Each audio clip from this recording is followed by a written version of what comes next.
Alô? Hello. Hello, my friend. Hello, how are you, Dr. Robson? I'm fine, thanks. I'm fine too. No, I'm not fine. I'm trying to survive. Okay, like always. Yes. Go on with your opening. What we gonna talking about today? I don't know. But why are we talking English? Why this, man? Esse why this, man, acho que foi um pouco errado aí, não? Professoras americanas, 24 horas por dia. Maybe.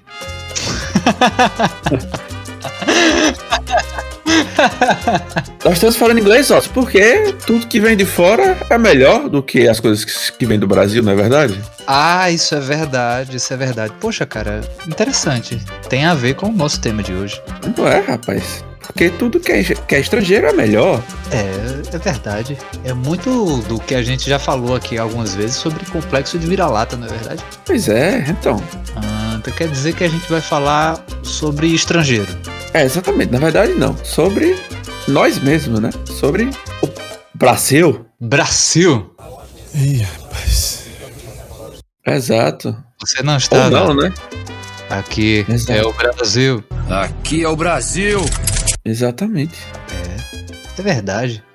Já que você tocou nesse ponto, posso iniciar a nossa conversa aqui com uma declamação aqui, pode ser? Já que, Fica à vontade. já que em episódios passados você deu um show aqui de desenvoltura, né? À vontade, fica à vontade. Brasil. Meu Brasil brasileiro. Meu mulato insoneiro. Vou cantar-te nos meus versos. O Brasil, samba que dá bamboleio, que faz gingar. O Brasil do meu amor, terra de nosso Senhor. Brasil, Brasil, pra mim. Aquarela do Brasil. Conhece? É isso. Conheço. Quem não conhece? né? É. Verdade. Música de Ari Barroso, escrita em 1939, gravado como um samba pela primeira vez, né, com o parceiro de Ari Barroso, Francisco Alves, e que depois diversos artistas, né, passaram a fazer regravações e interpretações da música, como um dos grandes expoentes, posso citar aqui a Carmen Miranda e até Frank Sinatra, né? Aí você tem João Gilberto, Tom Jobim, Caetano Veloso, Tim Maia, Gal Costa, Erasmo Carlos, Elis Regina, enfim. É uma música que, considerada pela revista Rolling Stone Brasil como a 12ª música de maior expoente, de maior alcance. E outro dado interessante, publicada também pela própria Rolling Stones, é que já em 2021 mesmo, é a 2ª canção brasileira mais regravada de todos os tempos. Eu trouxe essa canção justamente porque, como a gente está propondo hoje falar sobre identidade nacional, essa é uma música que traz aqui vários elementos que por muito tempo, né, foi colocado aí como um retrato do que seria a cultura brasileira, do que seria ser, né, o brasileiro. É muito boa a sua menção aí da música e seus dados. Mas é isso, vamos aí tratar desse tema aí de identidade nacional, falar um pouco do que o brasileiro pensa sobre o brasileiro, né? Nós, como os brasileiros, falar sobre o Brasil brasileiro, né? Exato. Em outras oportunidades, né, que a gente já pôde conversar, e assim, isso é uma opinião minha, tá? Opinião de merda, de ninguém que sabe de porra nenhuma. E mais uma vez aqui, o PhD em PN, né? Né? Eu acredito muito que a gente tem, além dos problemas que são conhecidos, né, que qualquer brasileiro aqui poderia citar, que é comum, né, de norte a sul, né, do Oiapoque ao Chuído, né, é comum, que são as questões envolvendo saúde, educação, violência, enfim, todas essas questões, eu acho que ela perpassa muito sobre uma questão de identidade nacional, um sentimento de nação, de pertencimento. E aí eu acho que é isso que a gente vai tentar explorar um pouquinho hoje, né, Moab? Isso, exato. Mas antes de a gente entrar nesse tema, eu só queria fazer só uma breve menção, ó, que esse disclaimer, exato. Que esse é nosso episódio número 10. Quem imaginaria, não é verdade? Número 10, é verdade, cara. 10. Assim, na verdade, se você pensar bem, é o 11, porque teve um e rapaz ligeiro, né? Mas assim, é o 10. Ali é o spin-off, né, cara? Mas é o 10. O que eu quero dizer com isso? O que é que isso representa pra gente? Porra nenhuma. Mas eu só queria... Entendeu? Eu só queria deixar isso registrado. Obrigado. De nada. É o 10, o camisa 10, pô. Esse vai ser o nosso episódio camisa 10 no podcast. Exatamente. A coincidência, mentira. Isso foi tudo programado, obviamente. Mentira! Né? Que camisa 10, Dentado Nacional, Seleção Brasileira, tudo aí foi, né? Casa, né? tudo a gente programou tudo certinho, né? Se tivesse ensaiado, não teria dado certo. Né? Mas é isso aí. É isso. Não, é interessante que a gente, até acho que em alguns dos nossos episódios passados, a gente trouxe um pouco, né? A gente foi trazendo um pouco de alguns elementos que a gente vai comentar aqui, talvez pode até se tornar um pouquinho repetitivo. Mas também lembrar ao ouvinte e à ouvinte que é bem capaz desse episódio se repetir um pouco mais à frente, mas com uma participação assim, de pessoas que entendem melhor do assunto, que pesquisam mais.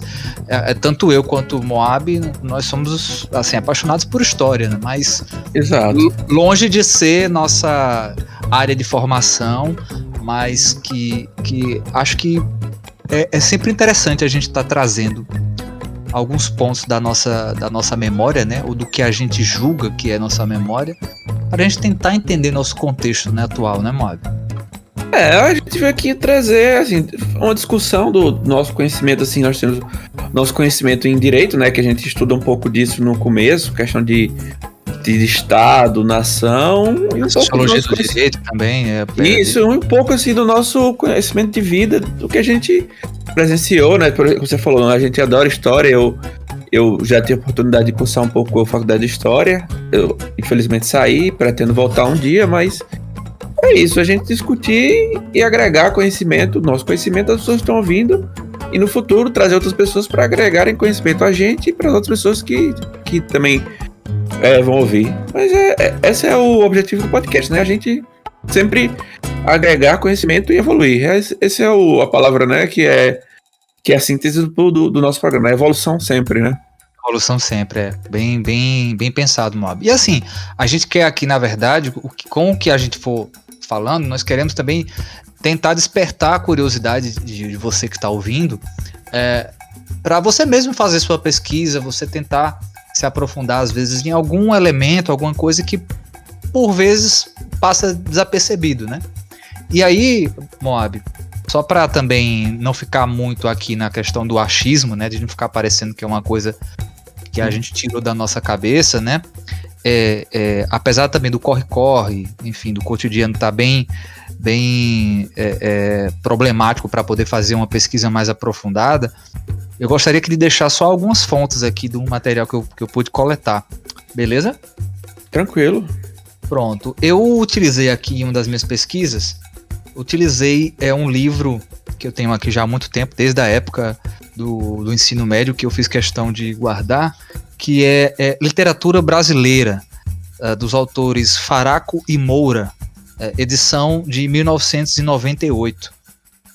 Trouxe também, aqui nas minhas pesquisas, um artigo que foi publicado no site do UOL, né, uma página do UOL, que é a coluna Mundo e Educação, na História do Brasil, que foi um texto publicado por Tales dos Santos Pinto, que ele traz alguns elementos bem resumidamente, e muitas das coisas que eu comentar, eu também tirei um pouco desse artigo que eu li.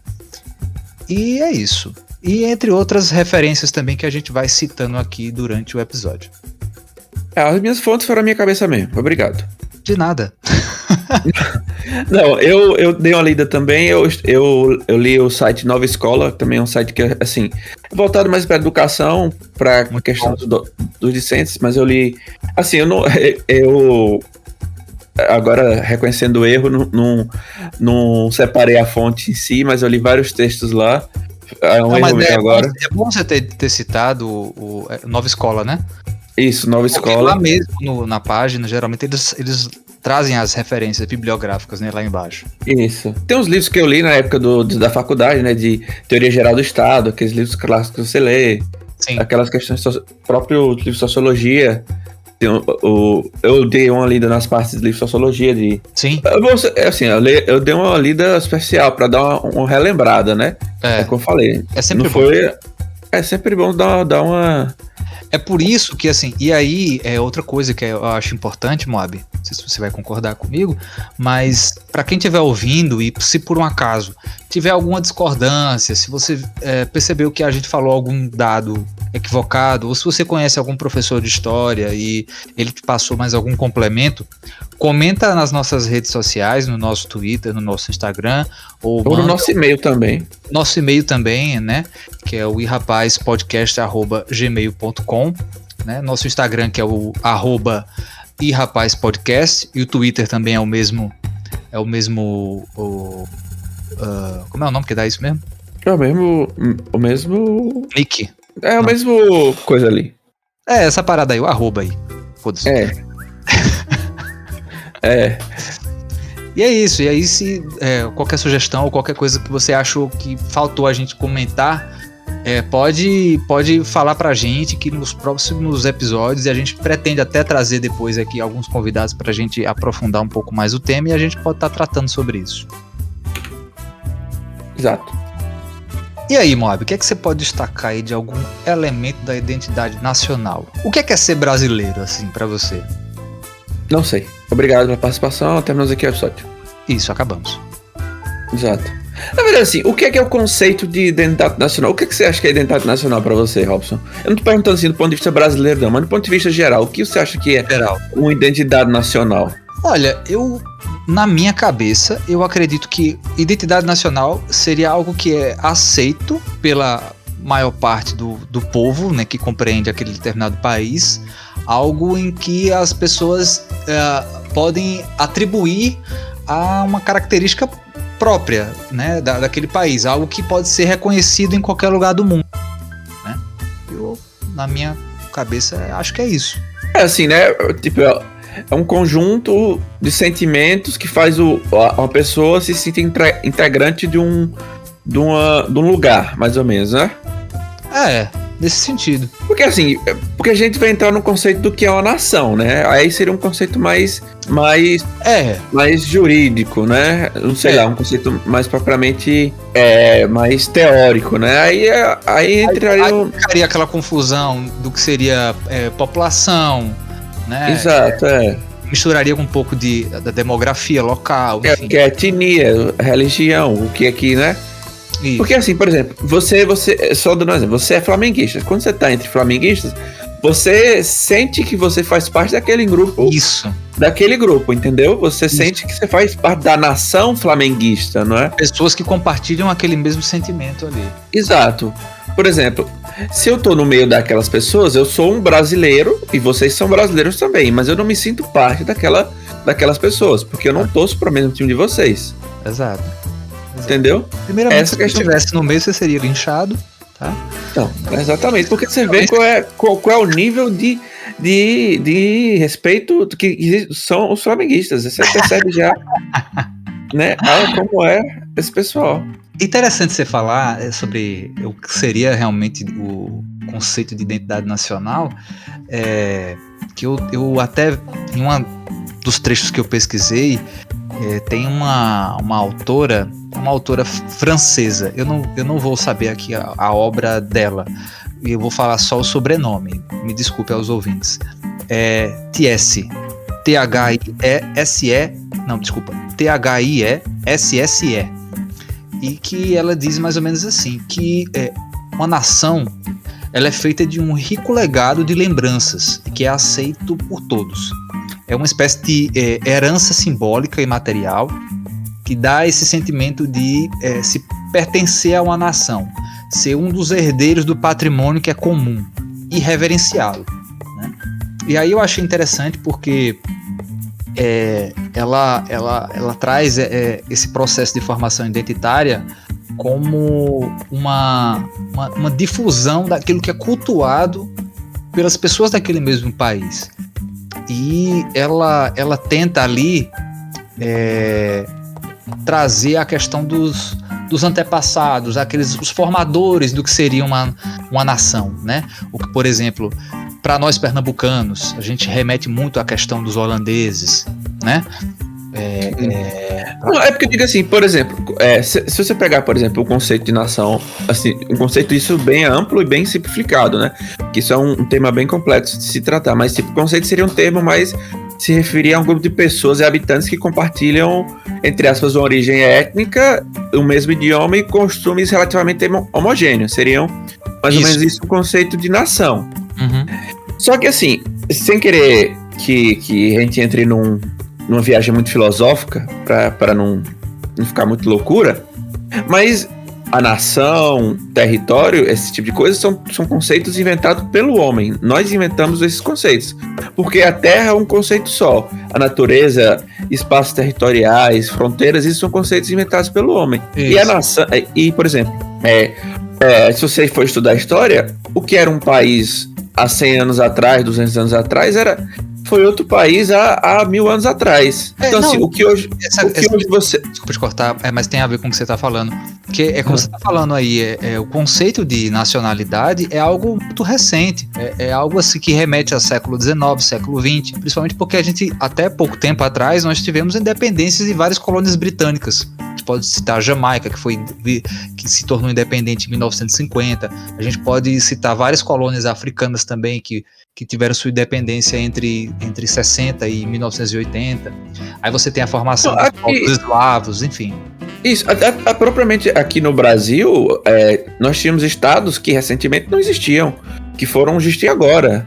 Isso. Pernambuco é um estado antigo já, que vem desde das capitanias hereditárias.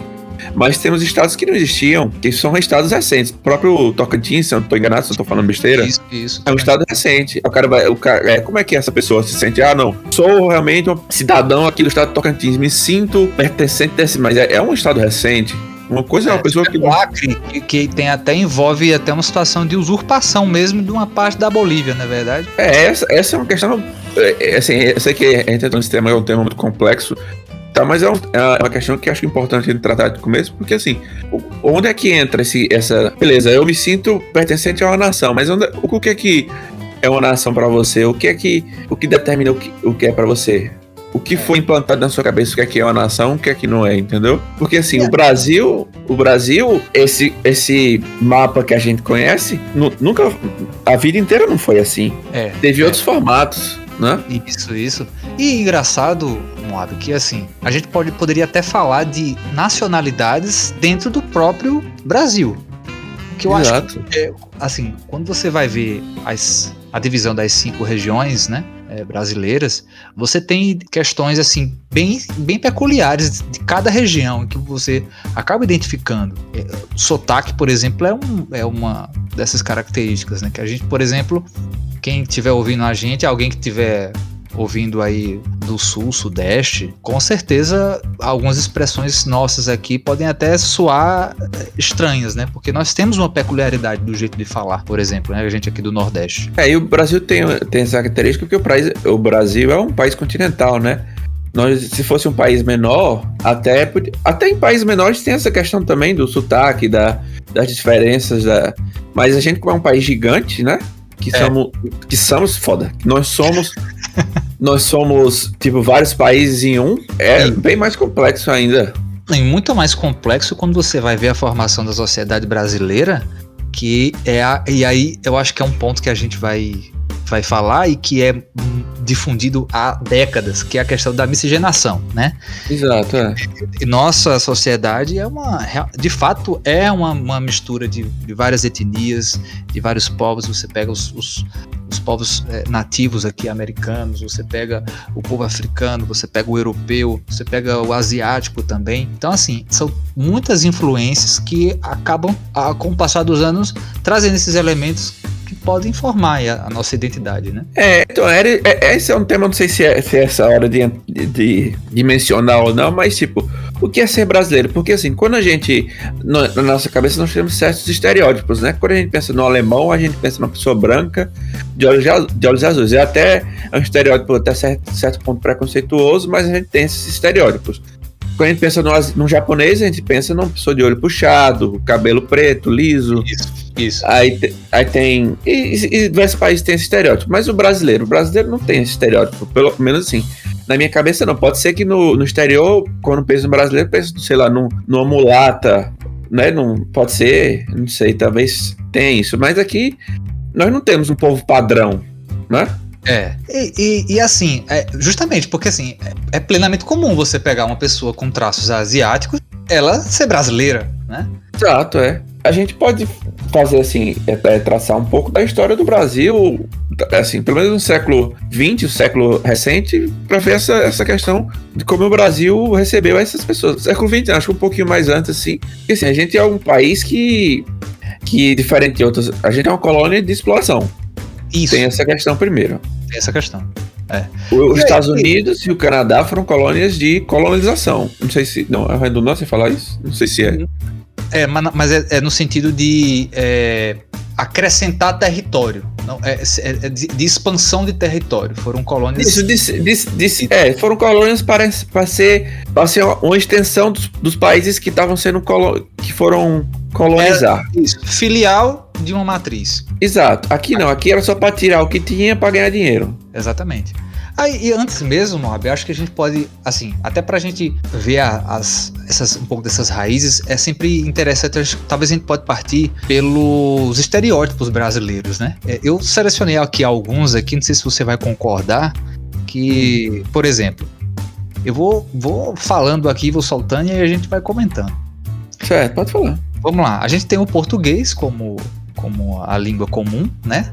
Lembrando a questão das peculiaridades de sotaques. Não, mas eu posso, enquanto você comentar aí o estereótipo, eu posso fazer um comentário histórico sobre porque, por exemplo, português. O português é porque nós fomos colonizados pelos portugueses, né? Assim, o Brasil, entre uma grande aspas aí, foi descoberto ou invadido pelos portugueses, né? Pedro Álvares Cabral, há 500 e poucos anos aí, viu aqui a Terra Brasilis. Tem uma discussão de que, na verdade, antes dessa data, os portugueses já sabiam da existência da Terra, né? Então, mas... Divergência. Oficialmente, né? Eles chegaram aqui com as caravelas lá, as 3 caravelas, né? Isso. E descobriram aqui, enfim... A ilha de Veracruz. Exatamente. Aí, então, é isso. Aí temos o português, por isso falamos português aqui no Brasil. Aí continue, por favor. É até interessante porque, assim, até a questão do Tratado de Tordesilhas, né, foi também um marco também aí para poder se estabelecer como que ficou também essa difusão, né, da influência portuguesa, né, aqui no Brasil. E assim, considerando a própria língua e também as suas peculiaridades de sotaques e gírias, né? A gente podia destacar também aqui, acho que o outro grande expoente aqui do estereótipo brasileiro, que é o jeitinho brasileiro, que remete à criatividade. E eu concordo, eu concordo sim, que o brasileiro é um povo muito criativo. Isso é um tema complicado, né? É assim, a gente até tem aquele costume às vezes, eu pelo menos, vez ou outra eu falo, né, que muita gente tem criatividade para algumas bobagens. Se usasse a criatividade para algo produtivo, a gente estaria numa situação melhor, talvez. Mas, óbvio aí que nisso mesmo já tem um certo preconceito da gente consigo mesmo, né? Tem outro estereótipo também que eu pensei aqui, a questão da receptividade, do brasileiro ser um povo acolhedor, né, de se dar bem com todo mundo e ser um povo alegre, aquele símbolo, a simbologia do carnaval, de festa, de ser um povo festeiro. A gente tem esses estereótipos, né?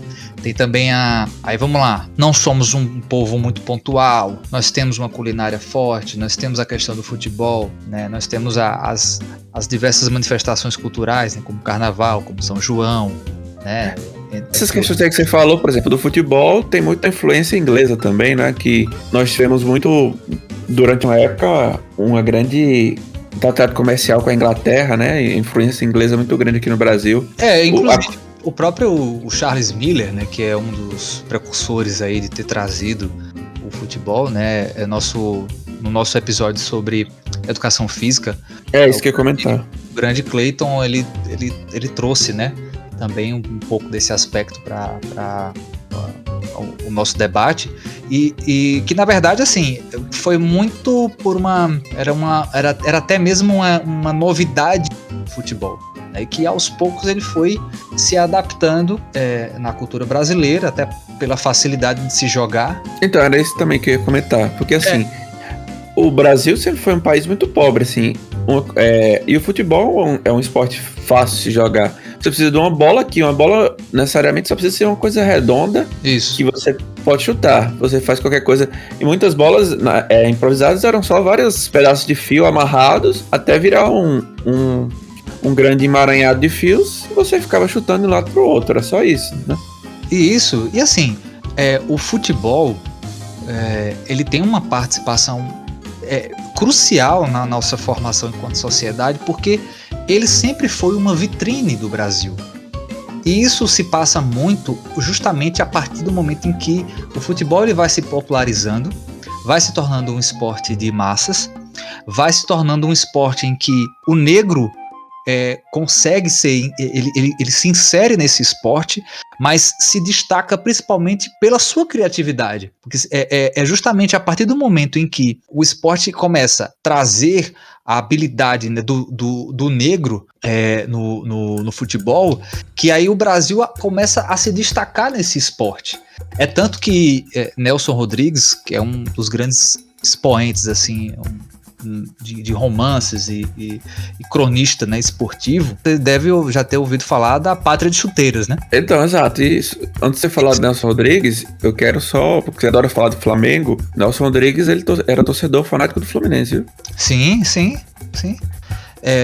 E assim, é incrível como o Nelson Rodrigues ele conseguiu, assim, nas suas crônicas ali entre 1950 e 1970, ele trazia muito essa questão do gingado, do jogo de cintura do brasileiro, e essas ideias, né, de malandragem, de habilidade, de genialidade, né, essa criatividade que o Nelson Rodrigues também atribuía a essa miscigenação da nossa sociedade.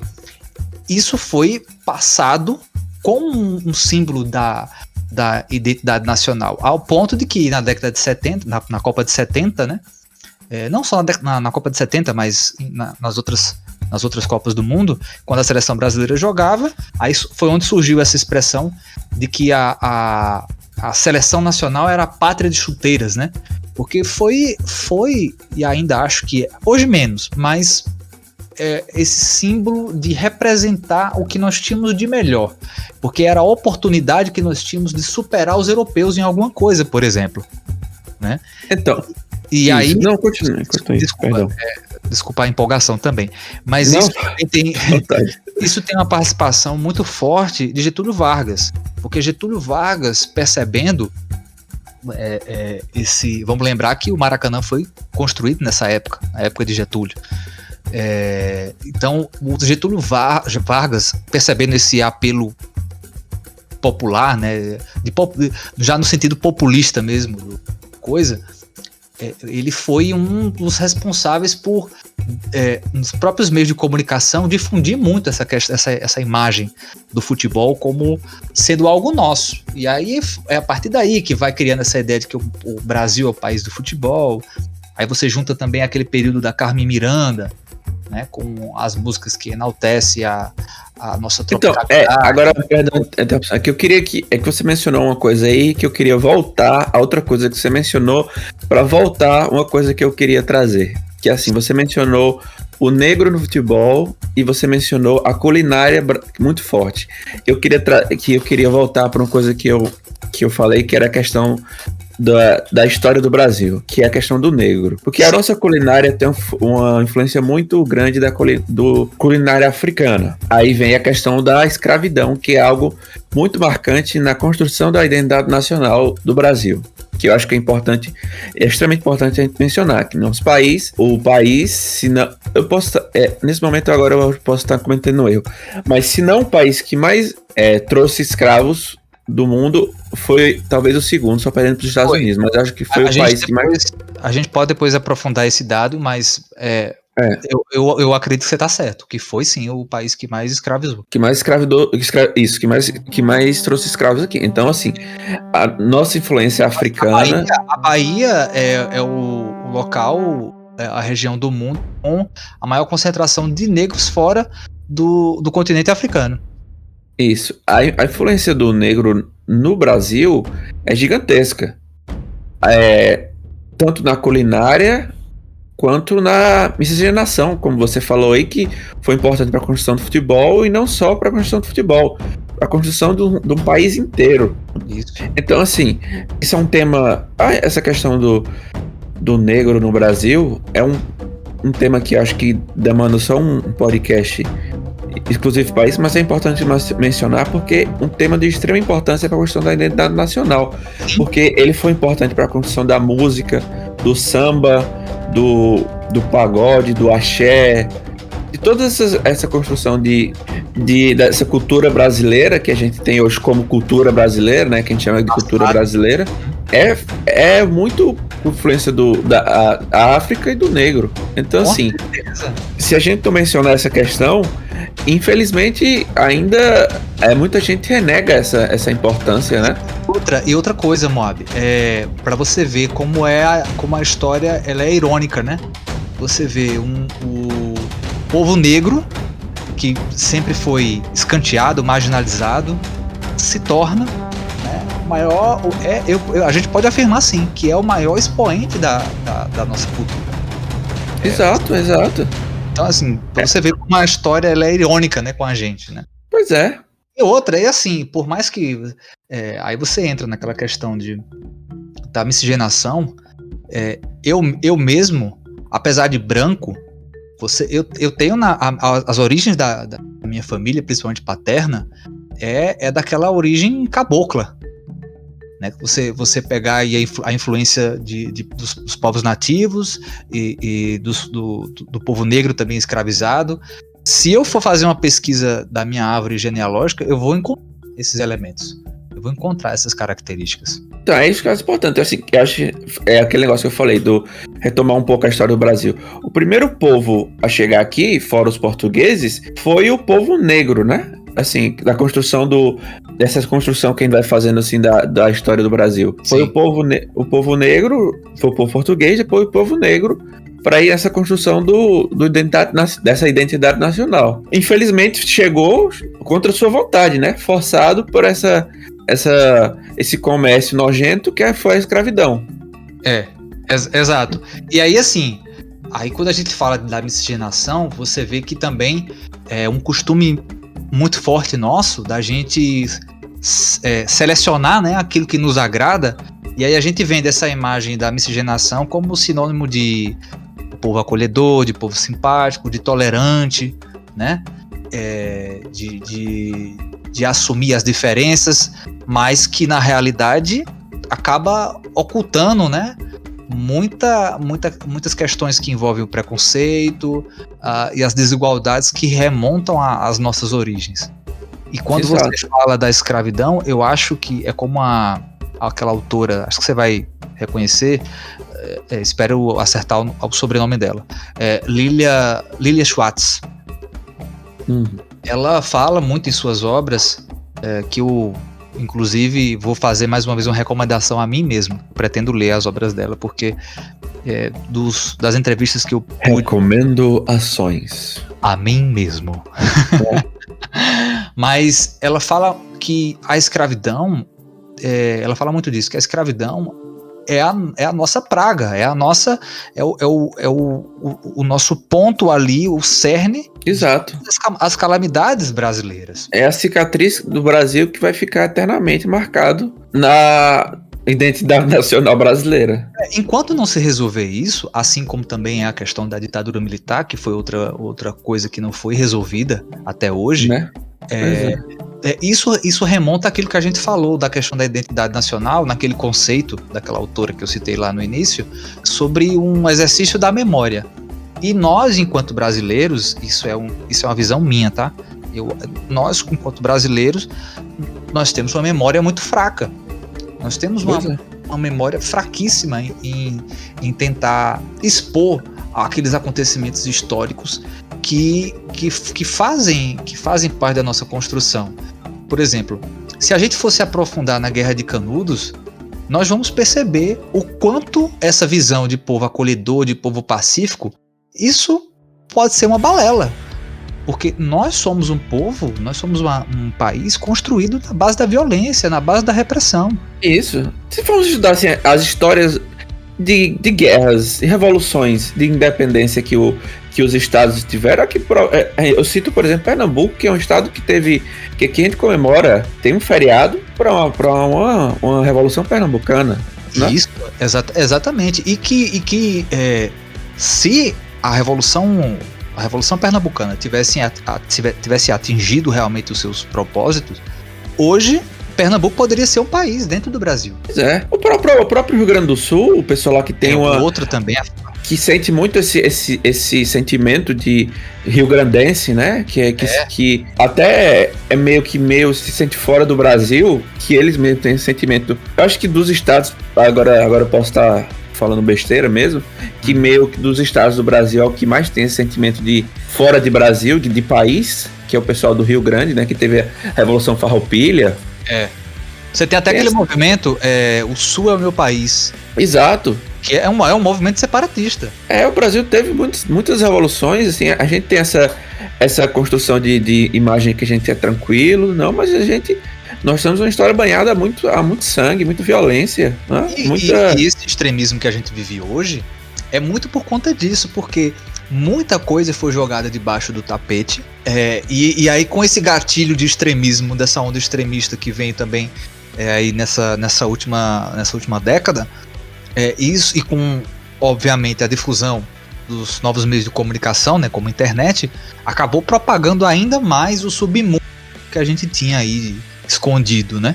Que sempre existiu, mas que foi dado voz aí pra muita gente. Mas continuando essa questão aí do ponto de vista histórico, a gente temos o negro, né? Foi o século XIX, a questão da cultura do café, essas coisas aí. Deixa eu fazer uma parte. Quando você falou aí da questão dos movimentos separatistas, as revoltas que tiveram, né, durante a nossa história, isso é importante depois nós aprofundarmos no momento mais oportuno. Porque esse episódio não vai ser possível fazer tudo isso. Mas é importante a gente lembrar que os movimentos que tiveram contra, né, essas revoltas, né, e que causaram muita repressão, que não fizeram com que se tornassem assim, movimentos a nível nacional, né, digamos assim, e que sufocou os seus princípios, foi muito nessa tentativa de uniformizar aquele status do poder centralizador. Você pega o próprio, aí falando novamente de Getúlio Vargas, ele usa essa estratégia quando ele tenta difundir muito essa questão do samba, do futebol, quando ele também tenta ali estabelecer aquelas regras mínimas trabalhistas, quando ele tentar construir uma padronização do currículo escolar, ele vai ali tentando dar uma uniformização do que seria a nossa cultura, do que seriam as nossas expressões. É isso. É assim, eu tô nesse momento negro, que é do século XIX, mas Getúlio Vargas já foi muito pouco à frente. Foi um momento já que o Brasil estava realmente na procura dessa construção de identidade nacional. Foi um momento, assim, da Bossa Nova, né? Desse ritmo, de criar esse ritmo, assim, um ritmo brasileiro, do samba. Tava criando esse Brasil, assim, o Brasil que eles acreditavam que era o Brasil que eles queriam ter, que tinha futebol, esse Brasil que você tá citando, né? E uniformizar o Brasil do samba, você que citou até a Carmen Miranda. Esse ponto da Carmen Miranda, eu queria citar até um ponto interessante, que tem uma música que assim, que Carmen Miranda, ela não é brasileira em si, ela é portuguesa, mas viveu a vida dela no Brasil. Ela passou um tempo nos Estados Unidos e quando ela voltou pro Brasil, escreveram no jornal que agora ela é americana, tá toda americanizada, não sei o que. Ela voltou americanizada, ela tem até uma música. Exato, é isso que eu está. Aí, dizem que quando ela leu esse texto, ela chorou muito, ficou muito magoada. Aí ela fez uma música, assim, não foi bem ela fez, fizeram uma música pra ela gravou, que a música é Disseram Que Eu Vou Ter Americanizada, que é uma música muito boa, por sinal recomendo que ouça. Até Caetano Veloso gravou, é muito boa essa música. É interessante, principalmente pela recomendo que ouça. Que, assim, até assim, que eu gosto muito dessa música, que eu lembro até de cabeça, que assim, Disseram Que Eu Vou Ter Americanizada, com burro do dinheiro, que estou muito rica, que eu não aguento mais o break do pandeiro.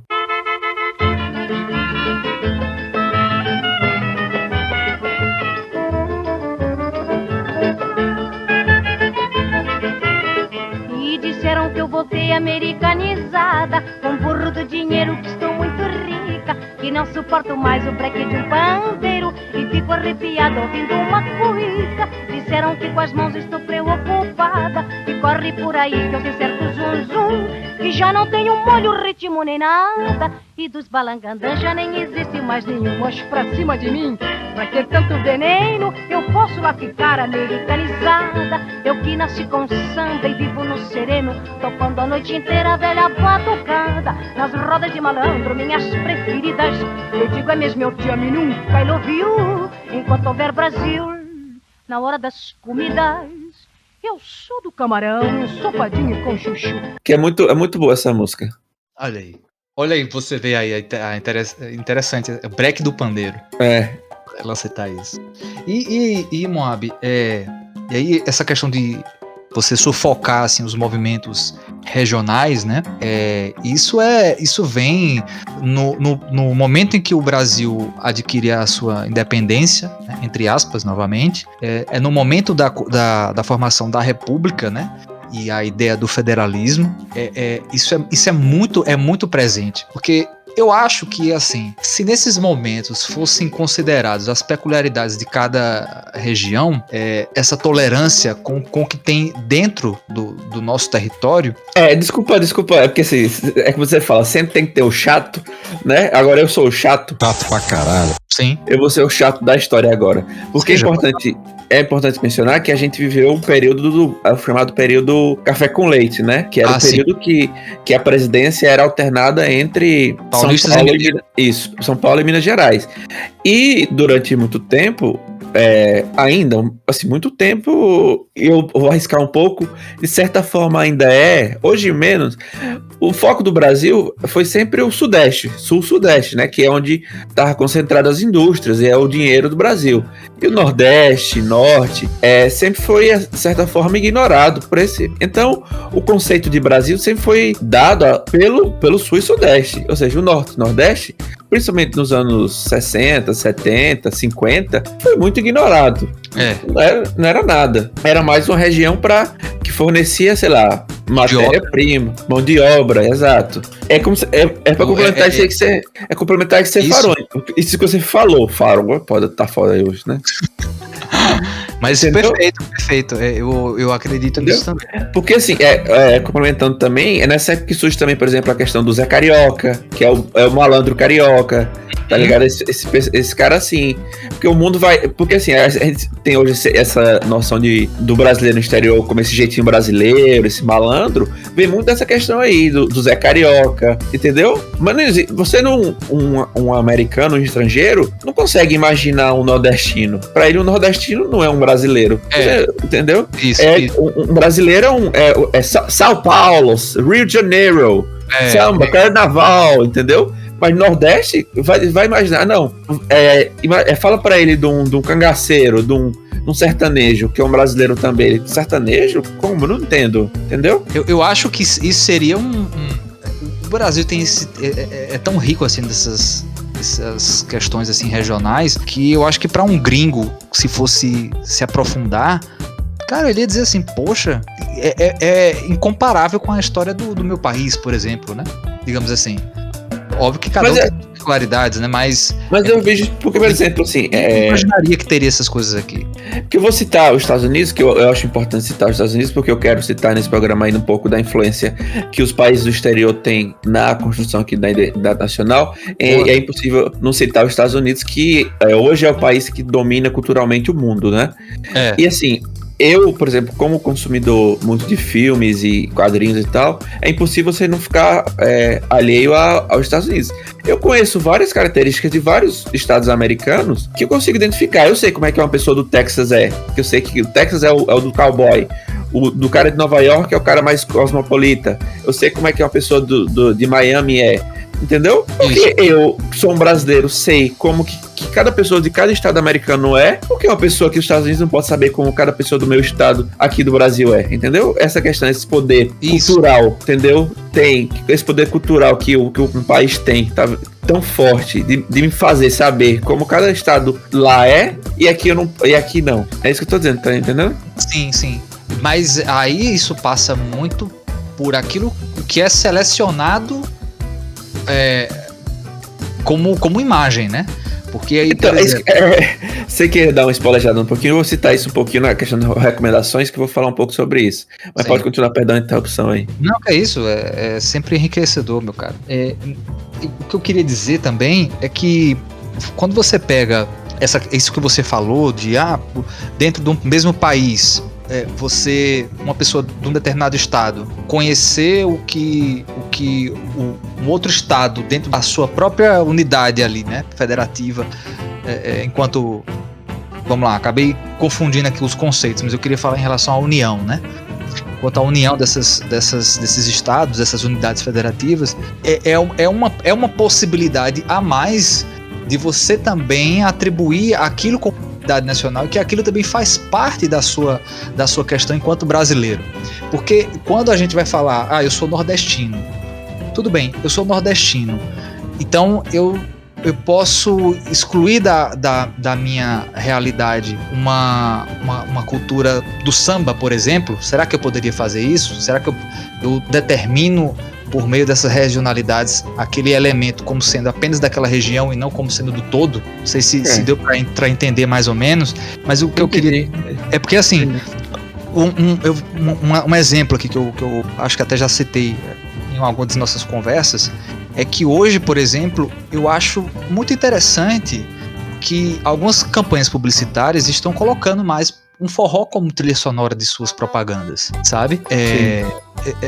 Não diria que seria uma questão de moda, talvez, para tentar não passar aquela ideia de xenofobia, né? Interna, né, digamos assim, mas não era comum você ligar a televisão por exemplo, se você for no Premiere hoje e ver a propaganda do Campeonato Brasileiro, a trilha sonora que eles usam é um forró. Eu achei isso interessante. Eu acho que eu acho que tem muito, assim, sem querer citar nomes de políticos e tal, e sem querer fazer campanha, que as pessoas vão saber de quem eu vou estar falando e não apoio esse político, mas vem muito também a questão de mercado, porque nesses últimos 10 anos aí, 15 anos, o Nordeste teve um avanço econômico muito grande e o poder de compra do nordestino aumentou, né? Então, inserido no consumo, né? inserir no consumo. Então ele tem que... E você até mencionou nessas conversas, perdão, é que eu interrompi, eu acho que você ia mencionar isso, não sei, que o forró tá chegando aí, porque o pessoal de Wesley Safadão, né, esse pessoal assim também... Sim, exatamente. Olha, eu durante o período junino, agora menos porque a gente tá nessa pandemia, mas o que é que eu ouvia muito falar, principalmente nas entrevistas que eu via entre os artistas mais renomados, né, do forró, como Elba Ramalho, Alcimar Monteiro, entre outros expoentes aí do forró, eles reclamavam do grande espaço que os eventos como São João estavam dando para outros ritmos que não eram tipicamente nordestinos, sabe? E aí eu fiquei, antes eu concordava, eu disse, realmente faz sentido. Por que a gente tem que estar consumindo um negócio de um outro estado, sendo que, você viu aí, estado, né? Por que a gente tem que consumir algo que é de outro estado, enquanto o outro estado não está consumindo aquilo que é nosso? Se a gente não valorizar aquilo que é nosso, como é que o outro, né? Como é que eu quero que o outro valorize? Mas, ao mesmo tempo, quando você passa a pensar do ponto de vista de consumo, isso também é interessante para o cara da vanguarda. Poxa, se eu tô trazendo aqui pro Nordeste, o cara pode fazer parcerias com os artistas locais e que eles também vão acabar levando as suas influências lá pro Sul, Sudeste, Centro-Oeste. E é isso que aconteceu muito com o Wesley Safadão. Por meio das parcerias dele, tá? Eu posso estar... Quem for mais entendido de música aí pode corrigir a gente depois. Mas isso é uma percepção que eu tenho. O Wesley Safadão ele foi incorporando muito do sertanejo universitário em algumas de suas músicas. E aí o sertanejo universitário também incorporou um pouco até do arrocha baiano. E foi fazendo essa mistura. E acho que foi aí que foi feita essas pontes de você tornando o forró mais, digamos assim, aceitável em outros polos que antes não era comum. Exato, E eu acho interessante, porque tem muito também da época, né? Por exemplo, no período do romantismo, lá vai. Vai ter do romantismo, porra. Mas fazia tempo que eu não falava de Mas ali no início do século XX, no período daqueles grandes movimentos literários, se a gente citar, por exemplo, José de Alencar. José de Alencar era um escritor que nas obras dele, ele falava muito, descrevia a imagem do brasileiro como alguém ligado à natureza, Ao naturalismo, né? Ao naturalismo, exatamente. E que, por nós termos uma natureza ímpar, nós nos diferenciávamos do povo europeu por conta disso, porque eles não tinham essa mesma questão exótica que era natural aqui a gente. Aí você pega um pouco mais à frente, Mário de Andrade, o poeta, né, ali do período do modernismo, ele já tentava encontrar essas raízes da sociedade brasileira. E aí, nas suas obras, ele também retratava um pouco da natureza, a questão da miscigenação, né? Então, assim, aí eu acredito muito que hoje a gente está tendo também um pouco mais dessa democracia de retratar nos nossos elementos as outras regiões, né? Mas é aquilo que eu ainda fico preocupado, que no meu ponto de vista, eu acho, às vezes, muita seletividade, porque... Mas aí eu vou voltar a ser o chato da história de novo, e vou voltar um pouquinho que eu tava comentando, que eu tava falando primeiro do povo negro na história. Eu vou falar um pouco dessa questão que eu mencionei, da influência dos países hegemônicos nos outros países, porque assim, no começo do século XIX, os países que influenciavam o mundo era a Europa, não eram os Estados Unidos, ou seja, os outros países queriam ser a Europa, se vestiam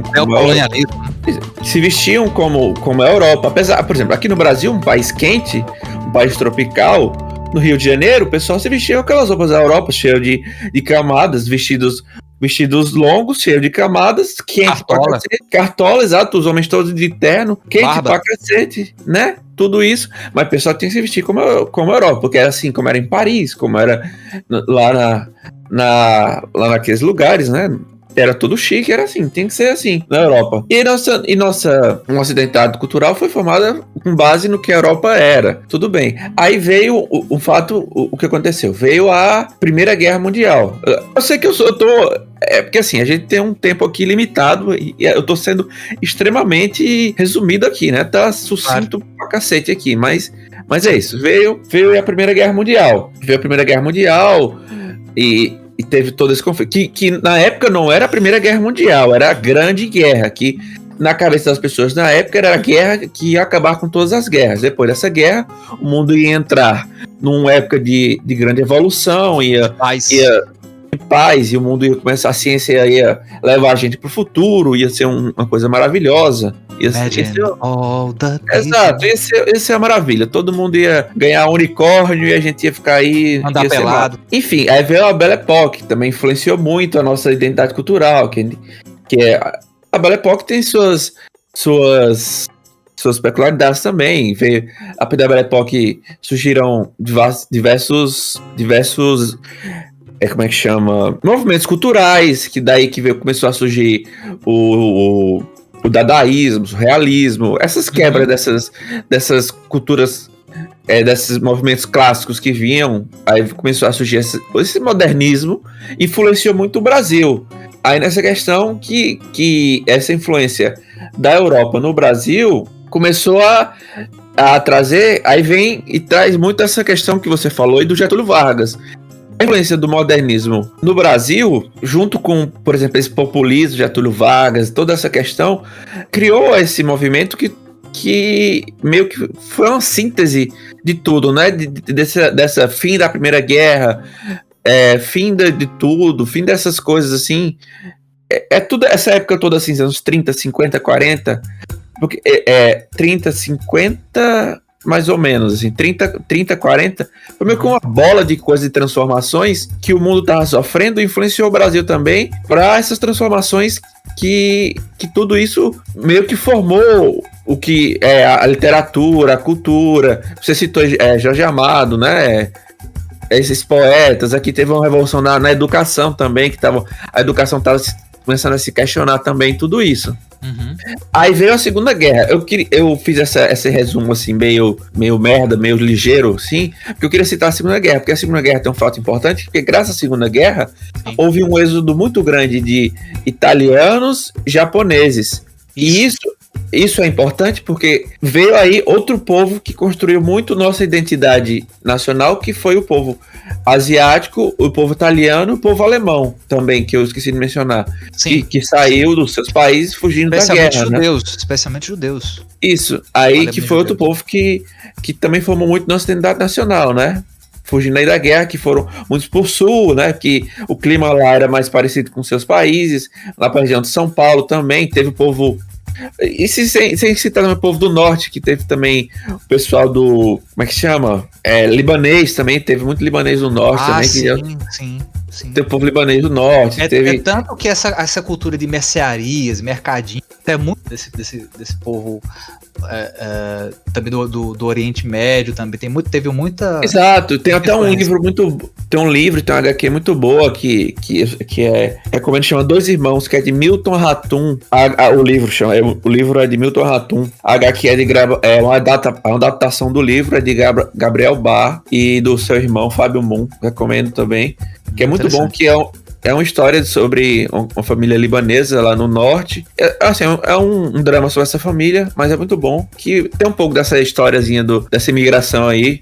Aí tem esses povos, assim, eu tô citando os povos mais comuns, mas o Brasil tem vários povos. Sem citar também, assim, um que eu não mencionei, porque é o que tá aí meio que sempre esteve, né, no nosso país, que são os índios, que sempre esteve aqui, que são os donos do Brasil, né, que a gente... E que são praticamente renegados, nunca são considerados, né? Qualquer discussão ou qualquer pauta identitária aqui no Brasil.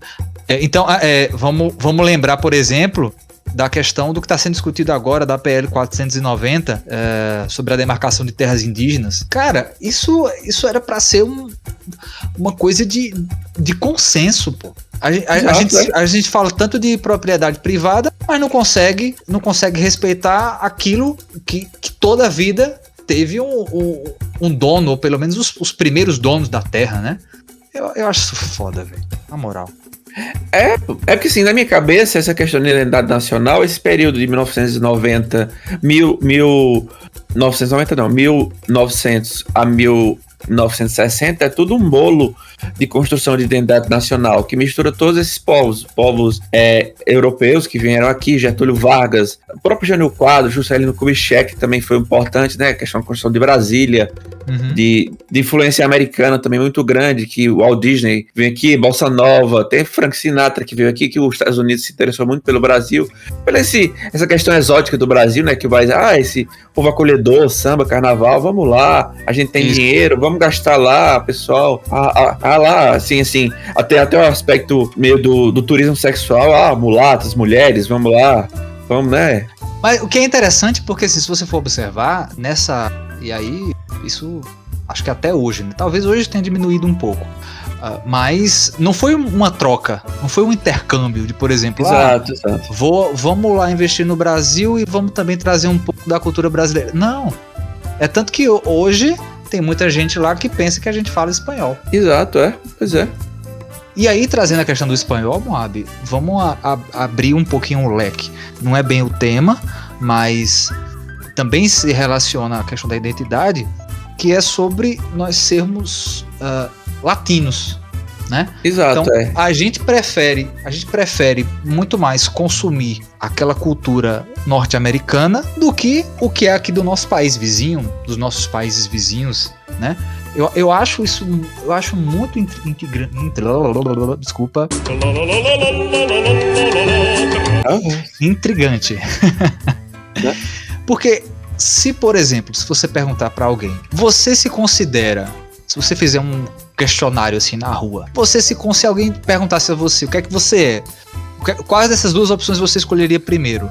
Brasileiro ou latino-americano?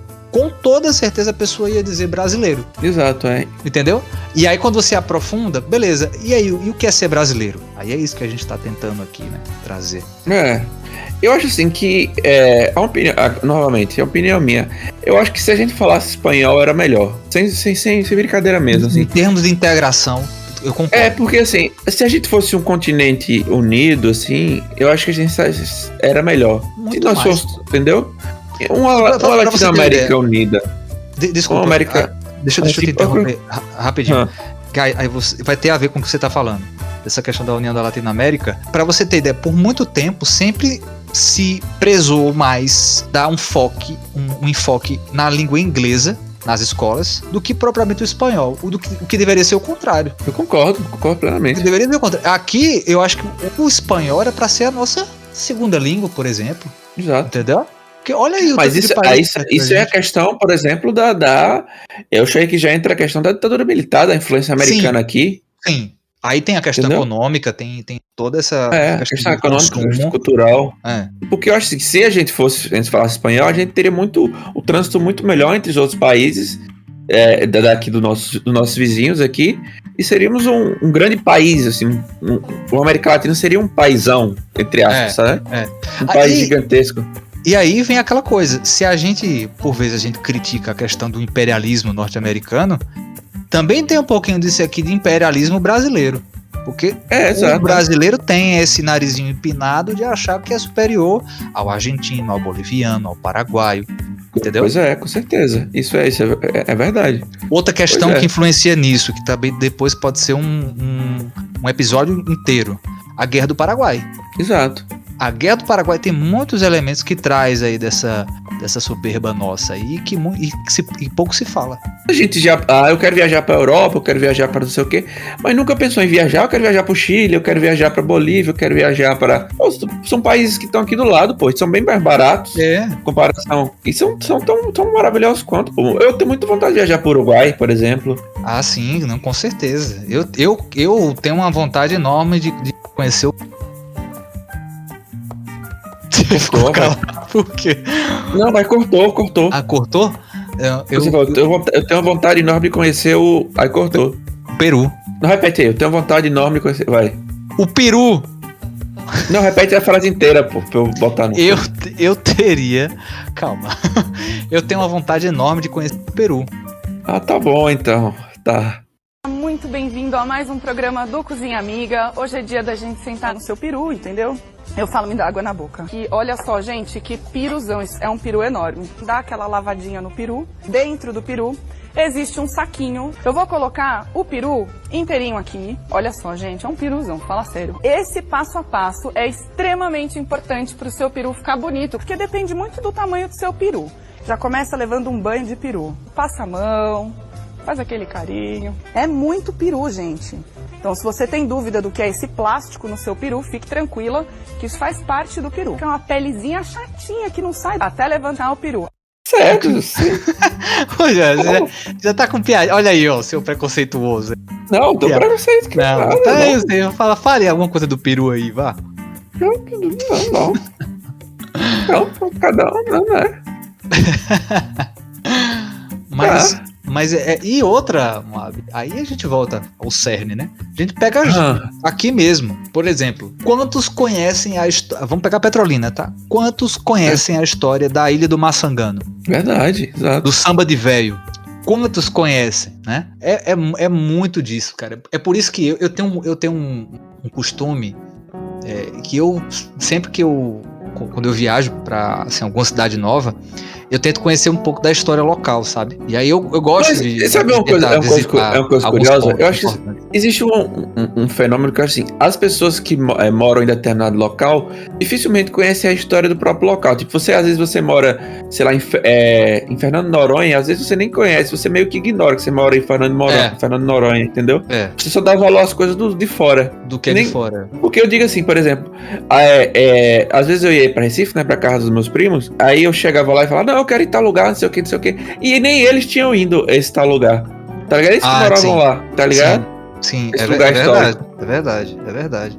Não, aqui eu mesmo dou crítica, que por exemplo, a gente tem aqui, até aqui do lado da minha casa, tem aqui a oficina do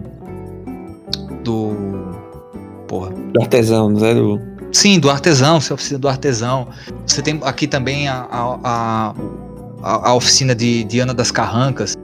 Poxa, é tanta coisa que a gente poderia explorar mais aqui, né? Até para servir da nossa própria vitrine. A gente, quando receber alguém, a gente poder, né, contar um pouco do que é que faz parte aqui, né, na nossa história. Mas assim, é dar valor o que a gente tem, né? O que é nosso. Porque eu acho muito também que a gente... Um pouco, é o que eu falei, é um pouco da influência de fora, assim, a gente nasce muito sendo influenciado por quem tem o poder tanto econômico como cultural, e essa quebrar um pouco essa influência, e a gente olhar, eu digo isso isso é um pouco de mim. Eu, quando era mais novo, eu não consumia nem música brasileira e nem cinema nacional. Eu era aquele cara que, não, e apesar de assim, por exemplo, toda a influência que eu tenho de música, meu pai que sempre, eu tenho essa felicidade de meu pai sempre me trazer muita influência de música, e ele sempre me influenciou de música tanto internacional como nacional, mas eu sempre escolhi renegar essa música nacional. Não, a música nacional, a música que vai tocar no teu carro, né? Que música aqui? Não, a música nacional é ruim, banda nacional ruim, pô, que negócio ruim, não. Aí com o tempo eu fui amadurecendo e vi como eu era, porque eu era burro. Amadurecendo? Você virou madeira? Eu Você falou amadurecendo. Foi, enfim, quando eu fui amadurecendo, eu fui vendo como eu era idiota, entendeu? E como eu fui descobrindo que a música nacional é tão maravilhosa quanto a música estrangeira. E como tem aquilo também pode contribuir também com um enriquecimento cultural para você. E tem compositores e artistas brasileiros que são tão bons ou melhores quanto os artistas nacionais, mesmo nível, mesma... Entendeu? Isso vale pro cinema nacional também. Cinema nacional é boa. Entendeu? E isso que tu falou da música é interessante. Tem uma entrevista de Alceu Valença, olha só, um spoiler pra logo mais. Tem uma entrevista da Alceu Valença bem interessante, que ele quem falava também um pouco disso era Belchior, que ele se negava a chamar a música que ele canta de música regional. Não, minha música não é música regional. Minha música é a música brasileira. Né? Não sei se você já percebeu isso, mas vez ou outra tem essa diferenciação, né? Quando vai falar de um Alceu Valença, de um Geraldo Azevedo, de um Belchior, do Fagner, do Zé Ramalho, trata aquilo como música regional. Mas é música brasileira, né? se a gente for ampliar o leque, seria uma música popular brasileira. Que isso é até interessante também, né? A gente depois falar do que seria a música popular brasileira, né? A própria literatura brasileira, agora, essa questão da literatura brasileira tem uma certa crítica, mas a literatura brasileira também é excelente. Assim, a minha crítica é o fato de é porque, assim, durante... novamente, voltando assim ao tema principal, logo quando estava esse momento que você falou de construção da identidade nacional, se decidiu que toda a literatura devia ser construída com base no Brasil, ou seja, a literatura devia ser focada, né, na construção da identidade nacional brasileira, ou seja, Sim. tudo que deve ser produzido no Brasil deve ser focado no Brasil. Renegar a influência estrangeira, né? Isso, renegar a influência estrangeira. Aí, a partir daí, começaram a produção da literatura nacional. Aí veio Machado de Assis, Dom Casmurro, Cortiço, Aloysio de Azevedo, todas essas que a gente estuda na escola, né? Toda essa questão veio daí. Tudo bem, essas obras eu pessoalmente acho maravilhosas. Dom Casmurro considerado Uma obra-prima. uma obra-prima mundial. Mundial, exato. Minha crítica é o fato de querer empurrar essas obras na escola para um adolescente, que eu acho que essas obras não são para adolescente. Isso atrapalha um pouco na construção do hábito de leitura do adolescente. Quem fala Porque isso é Leandro Carnal. Leandro Carnal menciona um pouco disso. Então, eu concordo, porque assim, um adolescente, principalmente o adolescente de agora, o adolescente, vou usar um termo mais simples, ele quer putaria.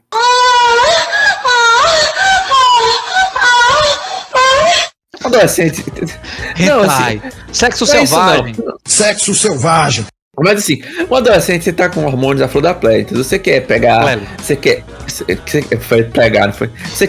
Ele quer pegação, pô, ele quer, tá ligado? Então ele quer uma literatura mais fácil, entendeu? Então, assim, no momento que você vai construir um hábito de leitura, você não pode botar, porra, agora você vai ler Dom Casmurro, você vai ler Cortiço. Porra, vai tomar no cu, bicho. Você não vai ler. Um adolescente não vai ler aquilo. Porque para um adolescente é chato. Você demanda uma certa maturidade pra ler. Entendeu? Aí você vai enfiar uma porra dessa pro cara ler, ele vai achar chato. No futuro, na cabeça dele, vai ficar que leitura é chata. Aí você vai criar um adolescente que não tem hábito de leitura. Mas entendeu? sabe o que eu acho interessante? Eu acho que também... Eu acho, Moab, que... Vamos lá.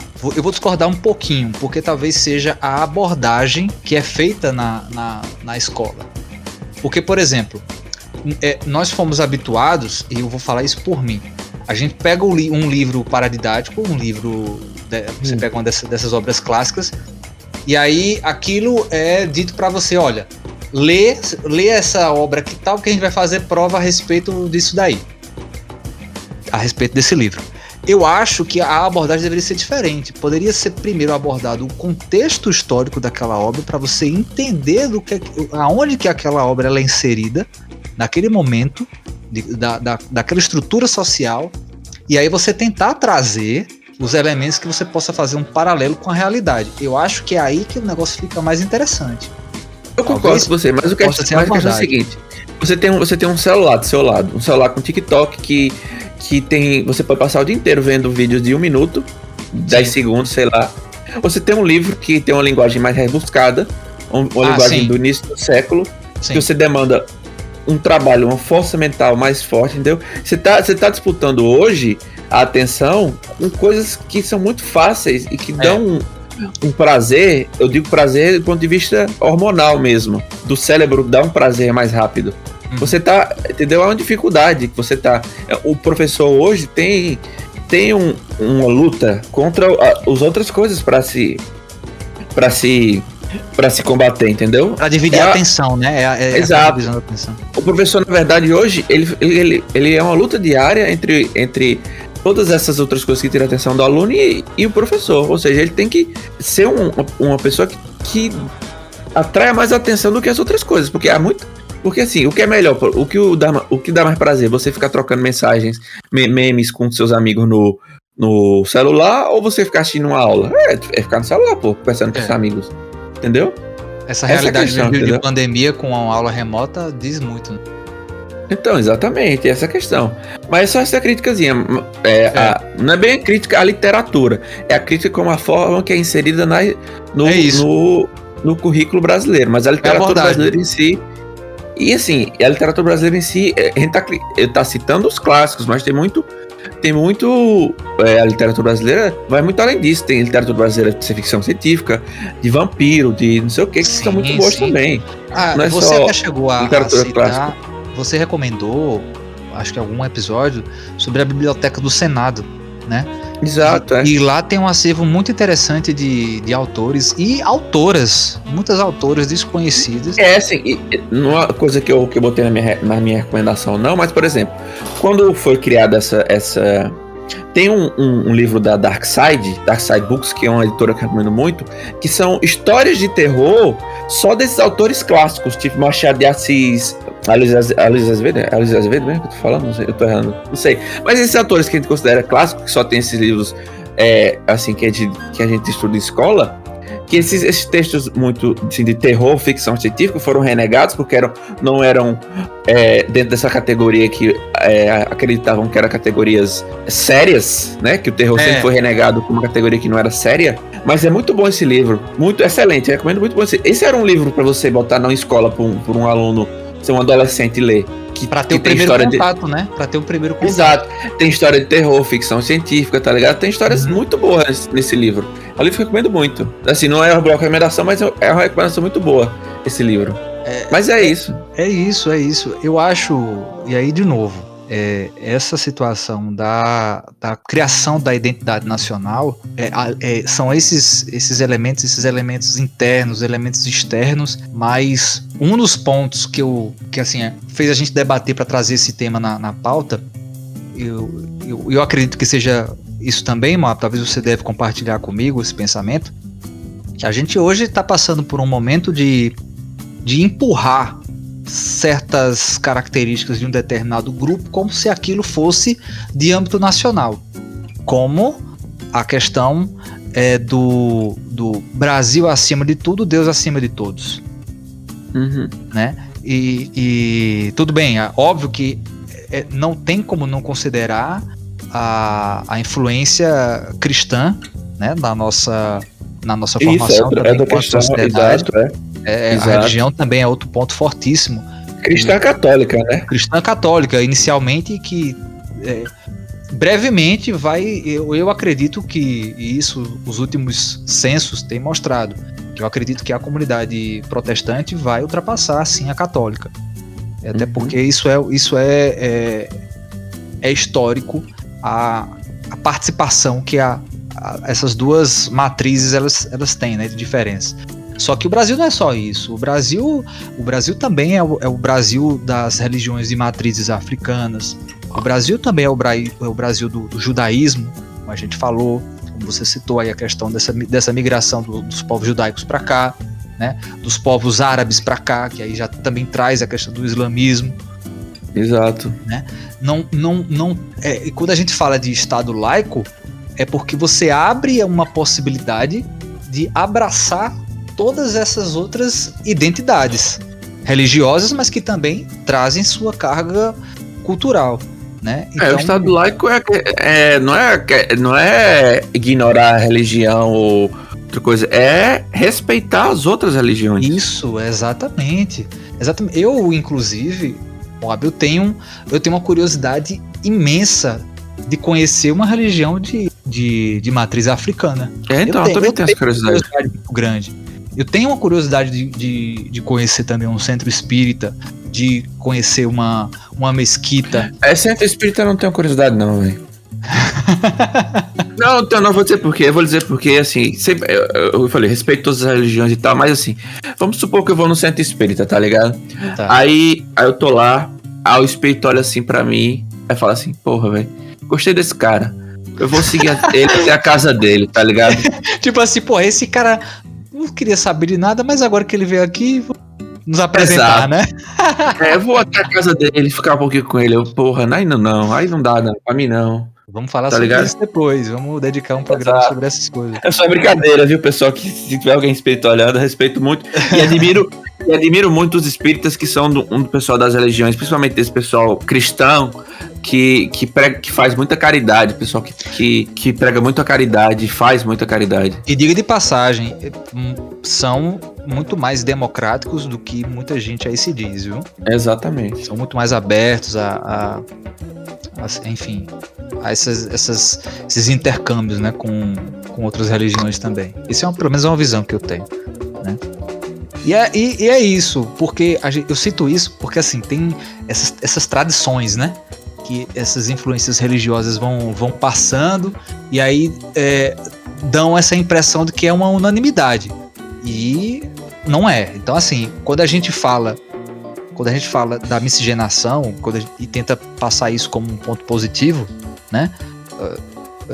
De povo acolhedor e tal, tudo, é um contraste muito grande com o que está acontecendo atualmente. Então, se a gente quer passar a ideia de um povo, né, misturado, de um povo aberto e tolerante, a gente tem que realmente tentar fazer isso na prática. E não em termos de imposição e de trazer algumas pautas hoje, como se você for falar de identidade de gênero, como a gente citou, fez referência no último episódio à data do orgulho LGBTQIA+, se você for tratar de alguns assuntos numa Câmara Municipal, como aqui mesmo já teve confusão na Câmara Municipal de Petrolina, falar de pautas de identidade de gênero é uma afronta à tradição, é uma afronta aos bons costumes. Aí você se pergunta, mas peraí, que bons costumes são esses, né? É um padrão? Que negócio é esse? Onde é que tá a tolerância? Onde é que tá a miscigenação? Aí é esse ponto que eu bato nessa ideia de selecionar só aquilo que você acha conveniente. Exato. A gente é um povo muito misturado, né? É o sincretismo que a gente vive, o sincretismo religioso, o sincretismo cultural.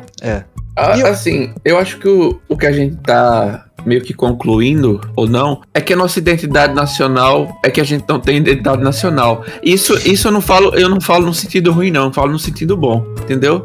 Que meio que sim. Assim, não ter identidade, não saber quem é um caminho bom. A gente tá meio que se descobrindo ainda. Isso é bom. Eu acho isso importante a partir do momento que você traz esses elementos para o debate, né? Exato. Você traz isso para o debate. Mas eu, até aqui, se você também quiser acrescentar mais alguma coisa, mas para mim, eu acho que o ponto crucial, e a gente citou isso, é a questão da memória. Para mim, a memória é o ponto, assim, mais importante do que a gente fala desse tema, até como uma perspectiva do que a gente quer pro futuro, sabe? E é uma percepção que às vezes eu tenho, assim, que às vezes é melhor aquilo que eu acho que é importante pra mim, que aquilo se sobrepõe ao do outro, e eu acabo desconsiderando que se aquela característica do outro também tiver em pé de igualdade, isso vai ser bom pra uma coletividade. É questão de crescer junto como nação, de crescer junto como pessoa. Então, para mim, o crucial é a memória. Você saber valorizar a memória, você conhecer as suas raízes, por mais que a gente não tenha... Acho que essa é a conclusão que a gente, como você bem falou, não temos uma identidade nacional única, nós somos várias identidades, mas eu acho que se pelo menos a gente tentasse reconhecer as nossas raízes e tentar reconhecer e conhecer, né? Explorar essas raízes, eu acho que a gente teria uma perspectiva muito melhor pela frente.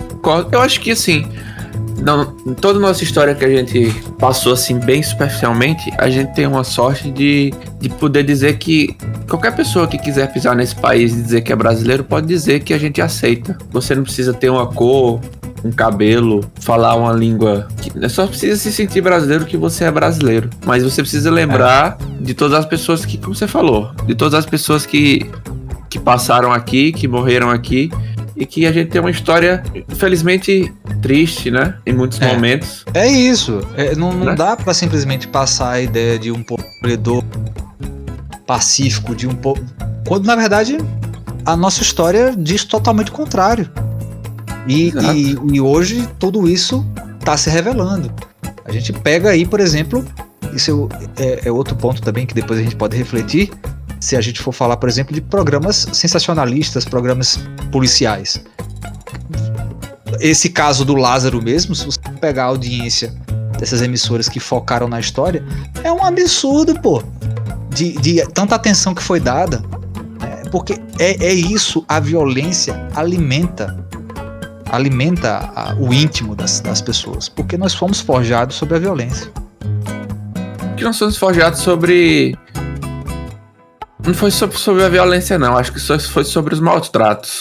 Assim, sobre a tortura, né? Acho que, assim, nós, de certa forma, ainda vivemos um pouco a escravidão, assim. Ainda temos essa mancha, assim. Eu digo assim, temos lá em cima, o povo, uma pequena parcela batendo na gente, comandando, e a grande maioria ainda sofrendo as mazelas do dia a dia. É quando a violência vem, é meio que uma forma de escape, né?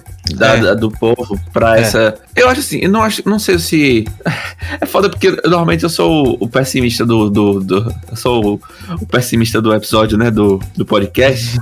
E eu tô parecendo que eu tô sendo agora o otimista. Mas eu acho assim, quando você é maltratado todos os dias, eu falo isso do ponto de vista da nação brasileira, você meio que, às vezes, você solta essa raiva de outras formas, entendeu? Eu acho que se o povo brasileiro não fosse um povo tão maltratado como eu acho que a gente seria um povo um pouco diferente, entendeu? A gente é maltratado, assim, como nação durante muitos anos, assim. Isso marca a nossa identidade, já que a gente tá falando de identidade nacional. Marca muito a nossa identidade nacional, deixa muitas cicatrizes, e essas cicatrizes demoram muito tempo pra cicatrizar, né? Pra curar. E vão demorar ainda muito tempo, assim. E vai demandar um processo longo. Vai demorar um processo longo para a escravidão, a ditadura militar. Sim. E não ainda só isso, várias coisas ainda. Ainda mais quando... E aí eu citei sobre essa questão aí de imposição religiosa, que a gente tá tendo no governo atual... mas a gente percebe uma própria guerra cultural. Você pega recentemente aí a Fundação Palmares, que tirou do seu acervo diversos livros que fazem parte da nossa história mesmo, e que servia de várias fontes de pesquisa. Você tem a retirada dessas obras para alimentar uma narrativa de que aquilo não agregaria a nossa história. Pô, pelo amor de Deus. Eu acho isso complicado, porque essa evolução que você cita vai passar a partir do momento que for despertado, isso é minha opinião, for despertado uma consciência coletiva por meio do resgate histórico, por meio do resgate da memória, para se resolver esses problemas históricos que você citou. E aí, de novo, eu repito, como você falou, a escravidão, eu coloco a escravidão e coloco a ditadura militar. Esses dois momentos, enquanto não forem resolvidos, e vamos lembrar, o Brasil é um dos poucos países, comparado a outros regimes totalitários, é um dos poucos países que não puniu os responsáveis pelo seu período militar, né? Vamos lembrar disso daí. Então, eu acho que passa muito pelo despertar dessa consciência coletiva do que aconteceu e do que é a nossa memória. Eu concordo, mas eu acho assim, a gente tem uma... nossa noção de tempo é uma noção de tempo como indivíduo, né? E tem que pensar a gente tem que pensar a nossa noção de tempo como história. E a história é longa. 100 anos, 50 anos para um indivíduo é muito tempo para uma pessoa. Mas 50 anos para a história é muito pouco. Então, assim, eu acho que um processo de evolução é composto de vários períodos, né? Às vezes o sofrimento faz parte de um processo de evolução. Talvez o processo que a gente tá passando agora seja um processo de sofrimento que leva um momento melhor. Não sei, eu tô só, assim, pensando. Pode ser que desse momento que a gente passe venha um momento melhor, ou pode ser que venha até um momento pior. Não sei, eu só espero que mude o que tá agora. É só isso que eu espero, né? A gente passou aí grande parte aí principalmente depois da Guerra Fria, né? Depois do período da Guerra Fria, a gente tem passado aí um período de estabilidade democrática, entre aspas, né? Sem querer citar alguns outros pontos, né? Algumas situações específicas aí de Oriente Médio, enfim. Mas essa ideia de estabilidade, de paz, agora ela tá sendo contestada, né? Tem até algumas pessoas que falam de recessão democrática, né? Você já ouviu falar dessa expressão? Quando a gente fala história, né? Aí a pessoa fala muito da roda da história. E uma roda a gente tem que lembrar que se a gente escolher um ponto da roda, ela vai estar em um momento em cima e um momento embaixo. Talvez a gente esteja nesse ponto da roda que esteja embaixo, esteja chegando embaixo. E a gente tava em um momento que... E a gente vai, algum momento, chegar nesse ponto que esteja em cima. Não sei, Raul. Eu sei que, assim, resumindo... É isso. A identidade nacional do Brasil. Qual é o que você conclui da identidade nacional do Brasil? O que eu concluo? Qual é o seu RG? Diga aí, seu RG. Cara, eu concluo que essa ideia da miscigenação, ela tem que ser trabalhada de uma forma melhor. Eu acho que a miscigenação, ela perpassa pela a tolerância da gente aceitar também que o que é minha cultura também faz parte do que é minha cultura na outra ponta do país. Eu concordo, eu acho que... Eu não sei, na verdade, o que foi dito aí é isso. Eu acho que o Brasil não tem bem uma identidade nacional, não, e eu acho que isso é bom. Eu acho que se um dia a gente dizer assim, a nossa identidade nacional é essa, eu acho que isso pode ser dito daqui a 100 anos, 200 anos. Talvez. Se ainda existir um Brasil, né? Talvez, acho que nós somos tudo isso que nós falamos. Né? Acho que nós somos tudo isso que foi dito, no final das contas. Nós somos...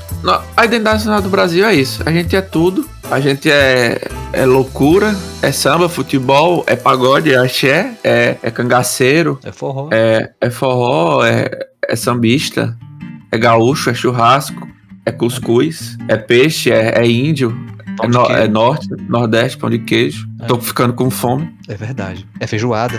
Exatamente. Mas é isso, cara. Que tal a gente ir pros nossos blocos agora? Agora vamos. Agora é o bloco de quê, Dr. Rosso? Agora é o bloco do que aconteceu. Vamos lá. Olha, eu não sei o que aconteceu. Se aconteceu, não tô sabendo. É isso, mas já aconteceu. Acho que o que aconteceu foi o episódio todo, né? Exatamente. Mas... eu tenho umas datas aqui que tem algumas datas que eu selecionei tem umas relações com um episódio ainda não acabou não. Opa, então manda bala. Mas você quer começar? Eu começo, né? Começa. Então, vamos lá. A primeira data que eu selecionei foi o dia 28 de junho de 1914. O que aconteceu no dia 28 de junho de 1914? O que aconteceu?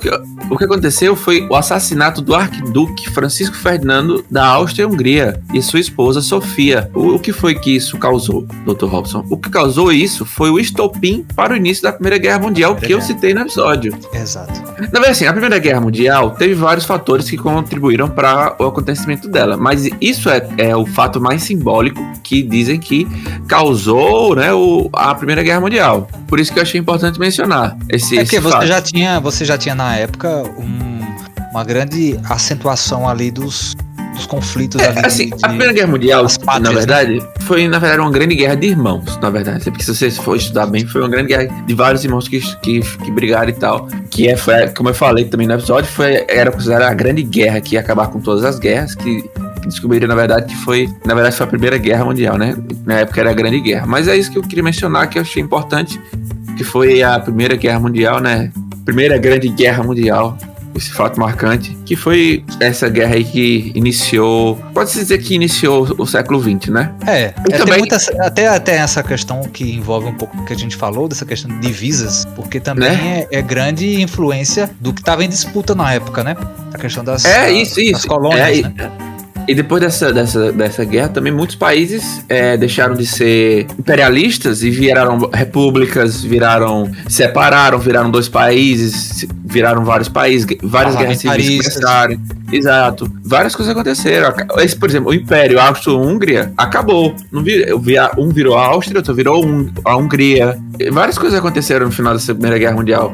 Foi uma grande revolução, assim, pelo menos para a Europa, questão de território e questão de nação, ou seja, questão de construção de identidade nacional, como a gente ficou falando aqui no episódio. Isso, bem lembrado. Isso foi importante. E também e o Franz Ferdinand também é uma banda muito boa. Recomendação aí antes do bloco de recomendações. Opa, é boa mesmo.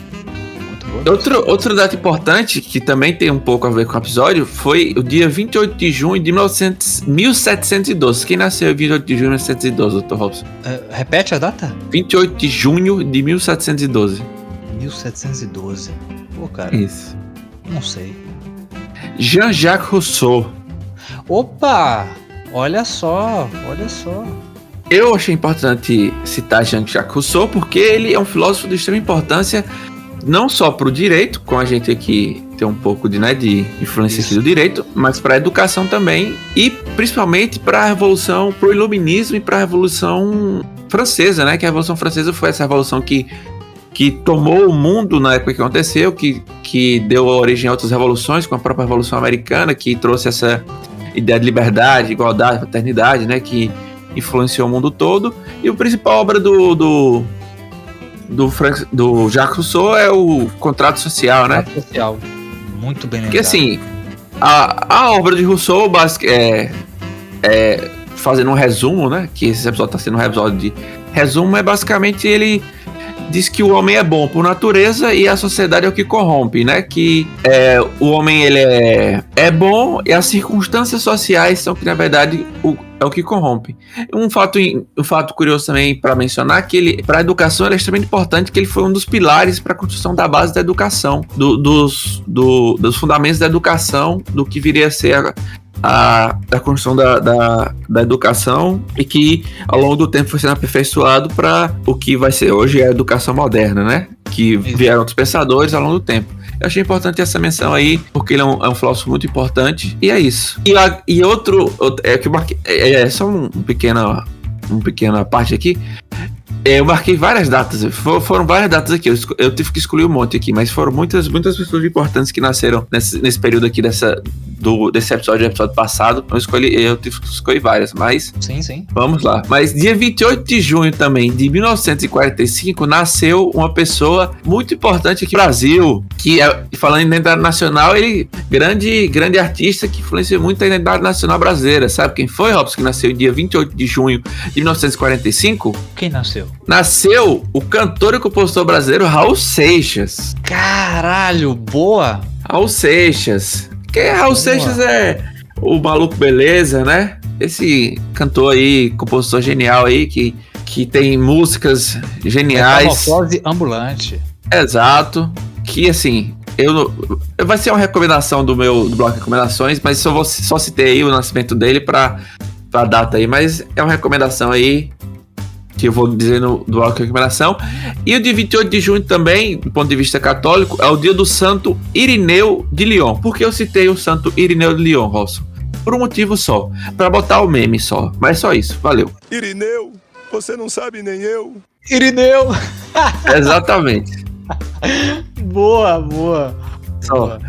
Outra data que eu selecionei foi a data de 1 de julho de 1979, que a Sony lança o Walkman, o primeiro leitor de cassetes portátil da história. Eu só selecionei essa data porque, como eu tive um Walkman, não de cassetes e sim de CD, como gosto muito de músicas, foi um fato importante da minha vida, só foi isso mesmo. Mas foi uma revolução o lançamento desse cassete portátil, porque você podia finalmente andar na rua ouvindo música. Antigamente o pessoal usava aqueles boombox, né? Aquelas caixas de som gigantes que ficavam no seu ombro. Sim. Aí isso foi uma revolução muito importante para o pessoal ouvir música portátil, né? Aí eu selecionei essa data que eu achei importante, só por isso mesmo, porque eu achei conveniente, foi só por isso. Só isso mesmo. Valeu. Boa. E dia 1º de junho foi, há 100 anos atrás, foi a fundação do Partido Comunista da China. Comunista do inferno! A China, que eu acho que é um tema que tem que tratar num podcast à parte, mas é isso. Foi a fundação do Partido Comunista da China. Aí tem polêmicas aí, que não vamos entrar nesse bloco aí, mas é isso aí. A China tá aí, produzindo, ganhando bilhões, milhões. Tudo que a gente compra vem de lá. Provavelmente você aí foi feito na China também. É, né? Bem capaz. Né? Isso aí. E outra data, assim, essa data aqui, eu provavelmente não falaria. Eu deixaria passar em branco. Mas eu só marquei por um motivo específico. Eu vou dizer por quê. Dia 1 de junho, no Brasil, é o dia da vacina BCG contra a tuberculose. Por que eu selecionei essa data?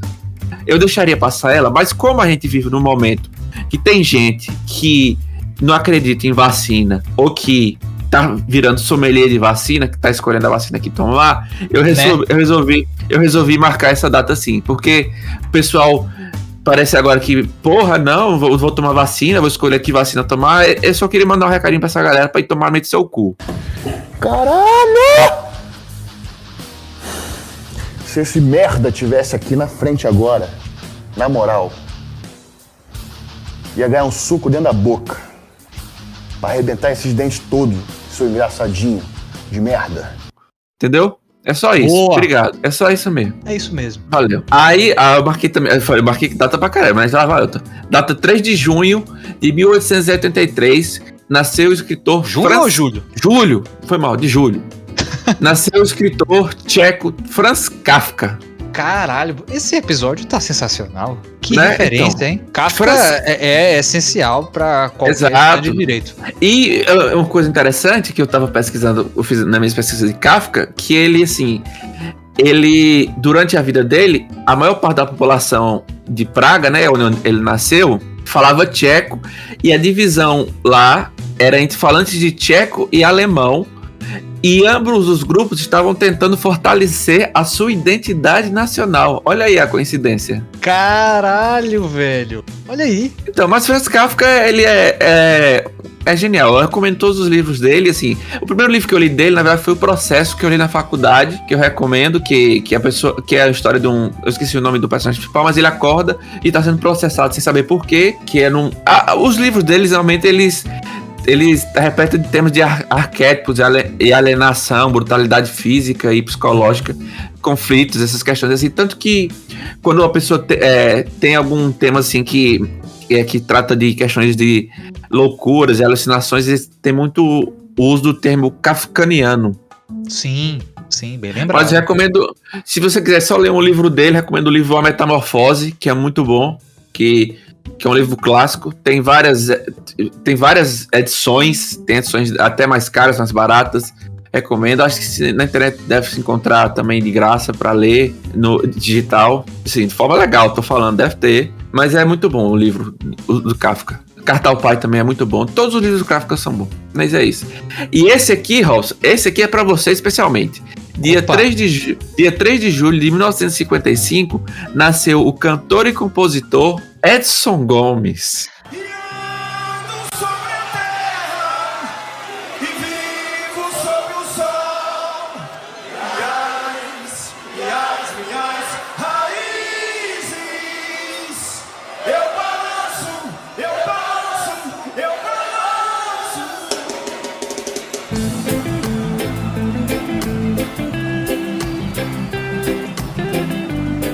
Nossa. Ai. Me arrepiei todinho. Aí. Nossa, cara. Agora, Edson Gomes, o pessoal não deve conhecer muito, mas Edson Gomes é um cantor e compositor baiano. O camelô, eu sou do Exato. mercado informal. Ele é mais conhecido pelo cantor compositor de reggae, né? Ele trata as músicas dele sobre as mazelas sociais do povo, né? Ele é um cantor do povo aí. Eu li nas pesquisas que ele começou ele começou a carreira dele imitando Tim Maia, olha aí. Olha aí, outra referência. Mas eu vou recomendar, é uma recomendação aí pro bloco de recomendações, mas que citar esse nascimento aí. E por último... Deixa eu só fazer uma parte. À vontade. Tem muitas músicas de Edson Gomes que elas são de uma simplicidade assim muito grande, mas apesar de serem simples, elas trazem assim uma profundidade tremenda. Eu recomendo vou citar uma música que não é tão conhecida, mas Ovelha Negra. Essa música Ovelha Negra é assim, é algo que com certeza muita gente vai se identificar com ela. E Traumas também. Todas as músicas de Edson Gomes tem essa questão social aí que trata e é importante você, como eu falo assim, ouçam não só ouçam as músicas, mas ouçam as letras também. Exatamente. Isso é sempre bom estar reforçando, Moab, porque a gente tem que se atentar à mensagem por trás. Né? E por último, dia 4 de junho é a data da Revolução Americana, foi assinada a Declaração da Independência dos Estados Unidos. Tão falado 4 de julho. O 4 de julho. 4th of July é a Declaração da Independência dos Estados Unidos, tornando os Estados Unidos independentes. Isso, eu citei essa data porque eu vou fazer uma recomendação que tem a ver com essa data, porque como eu citei no episódio, tem essa influência, né, dos países ricos e dos países mais pobres. Eu vou fazer uma recomendação que tem a ver com isso, por isso que eu citei essa data específica. Perdão aí pela extensão aí das datas, porque eu citei várias, mas é isso aí. E você, Dr. Hoff? Excelente, meu caro. Parabéns, velho. Eu acho que a gente pode até ir embora agora, que não tem problema. Então, meu jovem, eu separei também aqui algumas datas, não vou me aprofundar tanto quanto você, mas que é indispensável de citá-las. Inclusive, eu falei que uma delas é um spoiler que eu já citei aqui durante o episódio, mas é o dia 1º de julho. Você sabe quem nasceu no dia 1º de julho? Não, quem nasceu? Eu não sei quem nasceu no dia 1º de julho. Alceu Paiva Valença. É isso aí. É, Alceu Valença, natural de Cavalo doido. Cavalo de pau. Cavalo doido por onde trafegas. Depois que eu vim parar na capital, me derrubaste como quem me nega. Cavalo doido, cavalo de pau. Cavalo doido, cavalo de pau. Cavalo doido, cavalo de pau. Cavalo doido em sonho me levas. Teu nome é tempo, vento, vendaval. Me derrubaste como quem me nega. Cavalo doido, cavalo de pau. Cavalo doido, cavalo de pau. Cavalo doido, cavalo de pau.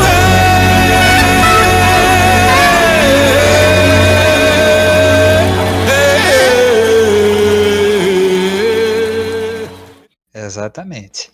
Nascido em São Bento do Una, agreste pernambucano, mais um conterrâneo nosso da terra dos Altos Coqueiros, né? Nasceu no dia 1º de julho de 1946 e ele teve e tem uma grande contribuição do que é essa popularização dessa estética nordestina nossa, essa sua característica também, algo eu acho que é uma das coisas mais marcantes, que ele traz na música o sotaque. Ele traz o sotaque. E assim, não tem como você não identificar a obra de Alceu Valença, né, já nos primeiros acordes ou nas primeiras estrofes ali. Eu acho isso sensacional. Alceu Valença tem uma grande influência de Jackson do Pandeiro e de Luiz Gonzaga, né? Isso só para citar esses grandes expoentes aí da cultura nordestina. E ele, depois que vai para o Recife, ele começa a ter contato com elementos da cultura urbana e tendo contato também com muita música estrangeira, né? E principalmente com rock and roll, que na época aí você tinha os Beatles e Rolling Stones no seu grande auge, né?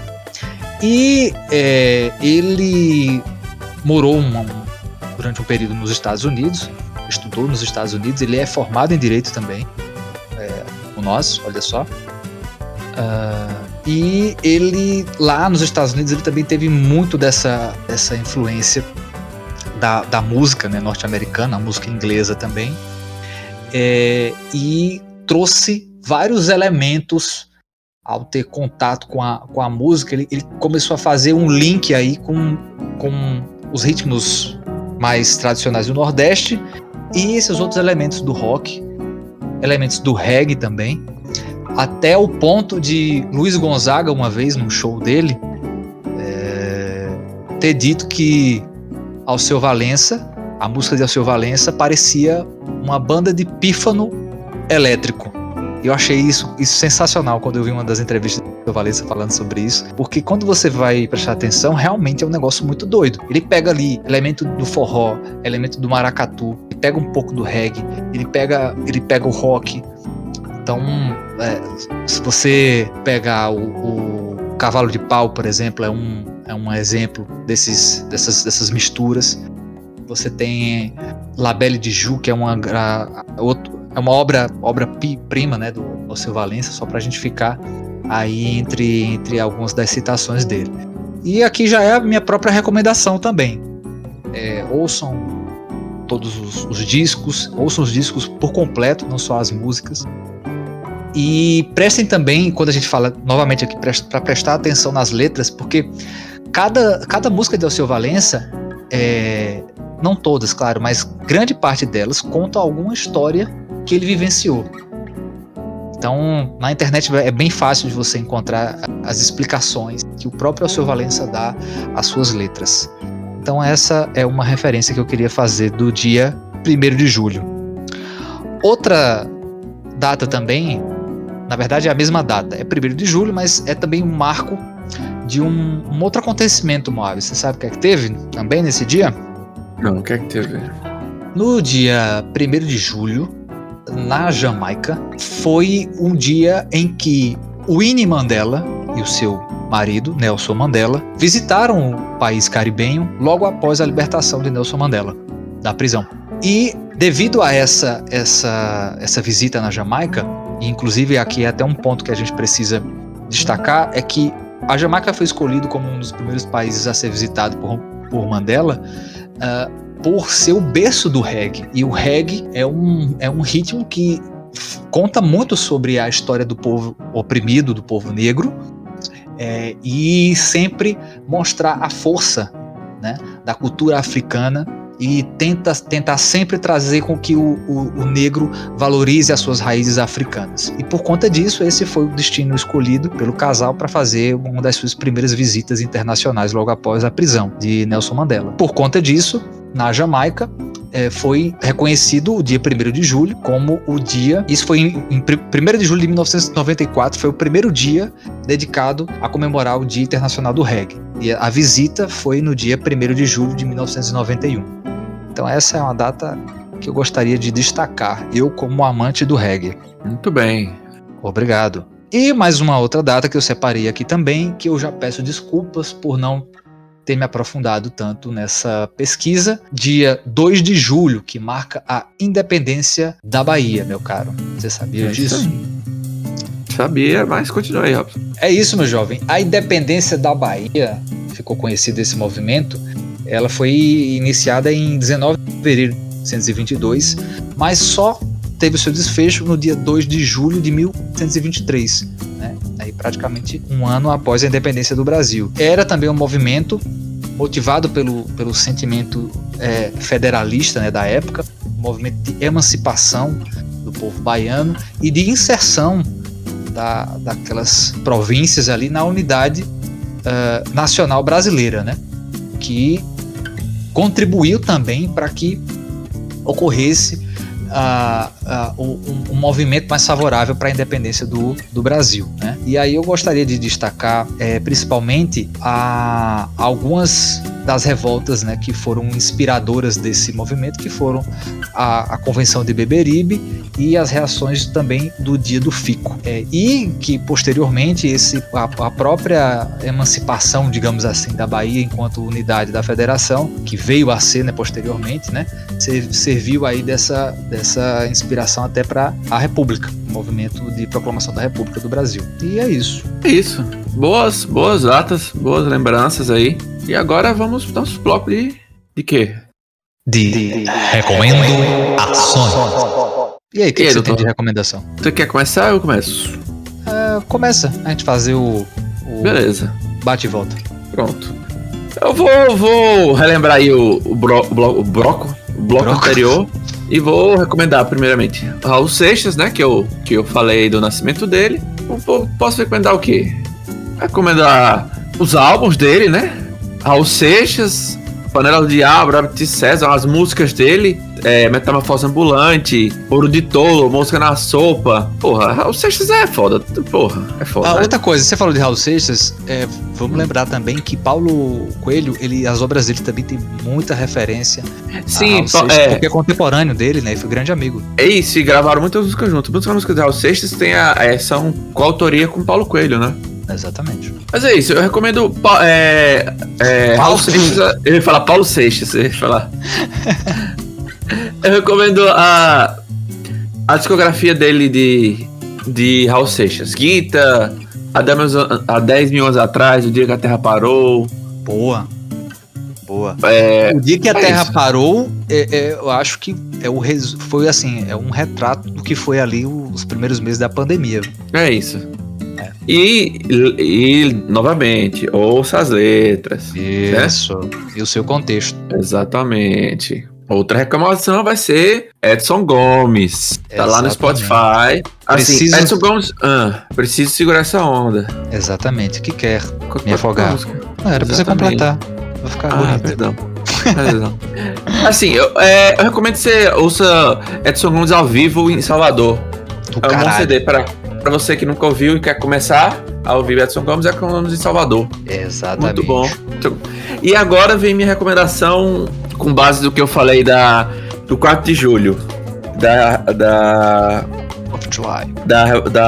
independência americana. Eu vou recomendar o CD Born in the USA de Bruce Springsteen. Eu sei que a gente falou de identidade nacional brasileira e estou recomendando um disco em inglês, mas tem um significado. Primeiro eu vou falar de Bruce Springsteen. Bruce Springsteen, ele é um cantor americano que ele é conhecido nos Estados Unidos como The Boss. Ele é um cantor que tem muita ligação com a população trabalhista americana. Que ele é um povo ligado, ele é ligado com sindicatos americanos, com comunista. Então, esse disco Born in the USA, quando você vê ele a primeira vez assim, as músicas dele, você pensa que ele é um disco muito ufanista, assim, né? Um disco patriota e tal, que fala sobre fala sobre Estados Unidos e tal. E eu citei esse disco porque, assim, a gente tem essa noção que eu falei no episódio, que tudo que vem de fora é bom, ou seja, americano, as coisas dos Estados Unidos são tudo boas e tal. E esse disco é um disco meio irônico, assim, que ele é um disco que, quando você vê de fora, parece que é um disco patriota, que fala bem dos Estados Unidos, mas ele é exatamente o contrário. Ele é um disco que fala sobre, na época que ele foi lançado, um pouco sobre da guerra do Vietnã, dos veteranos que estavam voltando do Vietnã e estavam se deparando com esses Estados Unidos, que não é esses Estados Unidos que eles estavam esperando, que iam receber eles de braços abertos, iam abraçar eles, e sim com a realidade dura que eles iam encontrar, que era sem emprego, que eles estavam traumatizados com a guerra, que é a realidade americana verdadeira, que não é esse sonho americano não, e sim com um trabalho duro, que eles iam sofrer traumatizados com isso tudo, entendeu? Então é para mostrar que não é bem assim não, que não é lá fora não é o paraíso não, e aqui é o inferno não, que não é assim não. Por isso eu recomendo esse CD, que além de ser por isso que eu recomendo, esse também é um CD muito bom. Bruce Springsteen é uma recomendação também muito boa, ele tem álbuns muito bons. Foi por isso que eu tô recomendando esse CD, Born in the USA. Boa, garoto, boa, muito bom. Recomendo, essas minhas recomendações. Perfeito, cara, perfeito mesmo. Gostei mesmo. Esse programa de hoje tá enriquecedor. Pois é. Mas é isso, Rolson. Muito bem. Bom, minha recomendação, eu vou fazer que nem aquele outro episódio, é mais uma auto-recomendação. Porque eu não li a obra, mas eu acho que é importantíssimo também pra gente poder fazer um pouco dessa construção, né, da gente identificar um pouco dessa construção de identidade nacional, que é uma obra que é considerada por muitos historiadores como uma grande enciclopédia, né, da nossa história, que é o Brasil, uma biografia da autora que eu já citei aqui no episódio, Lilia Schwartz, né? Então eu acho sempre importante a gente estar buscando encontrar na nossa história essas referências que podem dar um pouco da perspectiva do que a gente quer para o futuro. Em uma das resenhas que eu li sobre o livro, é basicamente que me instiga a ler a obra completa e que faz essa recomendação, que depois, quando eu terminar de ler, quando eu começar a ler, na verdade, Aí a gente fala de novo sobre ela. Ok. É basicamente isso. E também reforço a recomendação da obra de Alceu Valença. É isso. É isso. E uma recomendação que Robson falou no episódio que eu reafirmo aqui não importa onde você more, procure as coisas da sua cidade, que provavelmente deve ter alguma coisa interessante na sua cidade que você não deve conhecer, sei lá, uma cachoeira, um parque, assim. Assim, Isso. agora não, né? Que a gente tá em pandemia, mas deixa, se você estiver vacinado e tal, depois vá, passeie pela sua cidade, mesmo que não tenha, sei lá, ande no parque, veja a natureza aí e tal. Contemple, exato. Sai de casa um pouco, sai de frente do computador, mas leve o celular e ouvindo a gente pra dar produção pra gente aí, né? Exatamente. Você vai Né? lembrar da gente. Exato. Mas é isso. É isso, cara. É isso. Foi interessante hoje. Pois é. Very good. That was awesome. Né? Nice. Thank you. Nice, Falou. Como é que falou em inglês? Falou. Tomorrow. Say.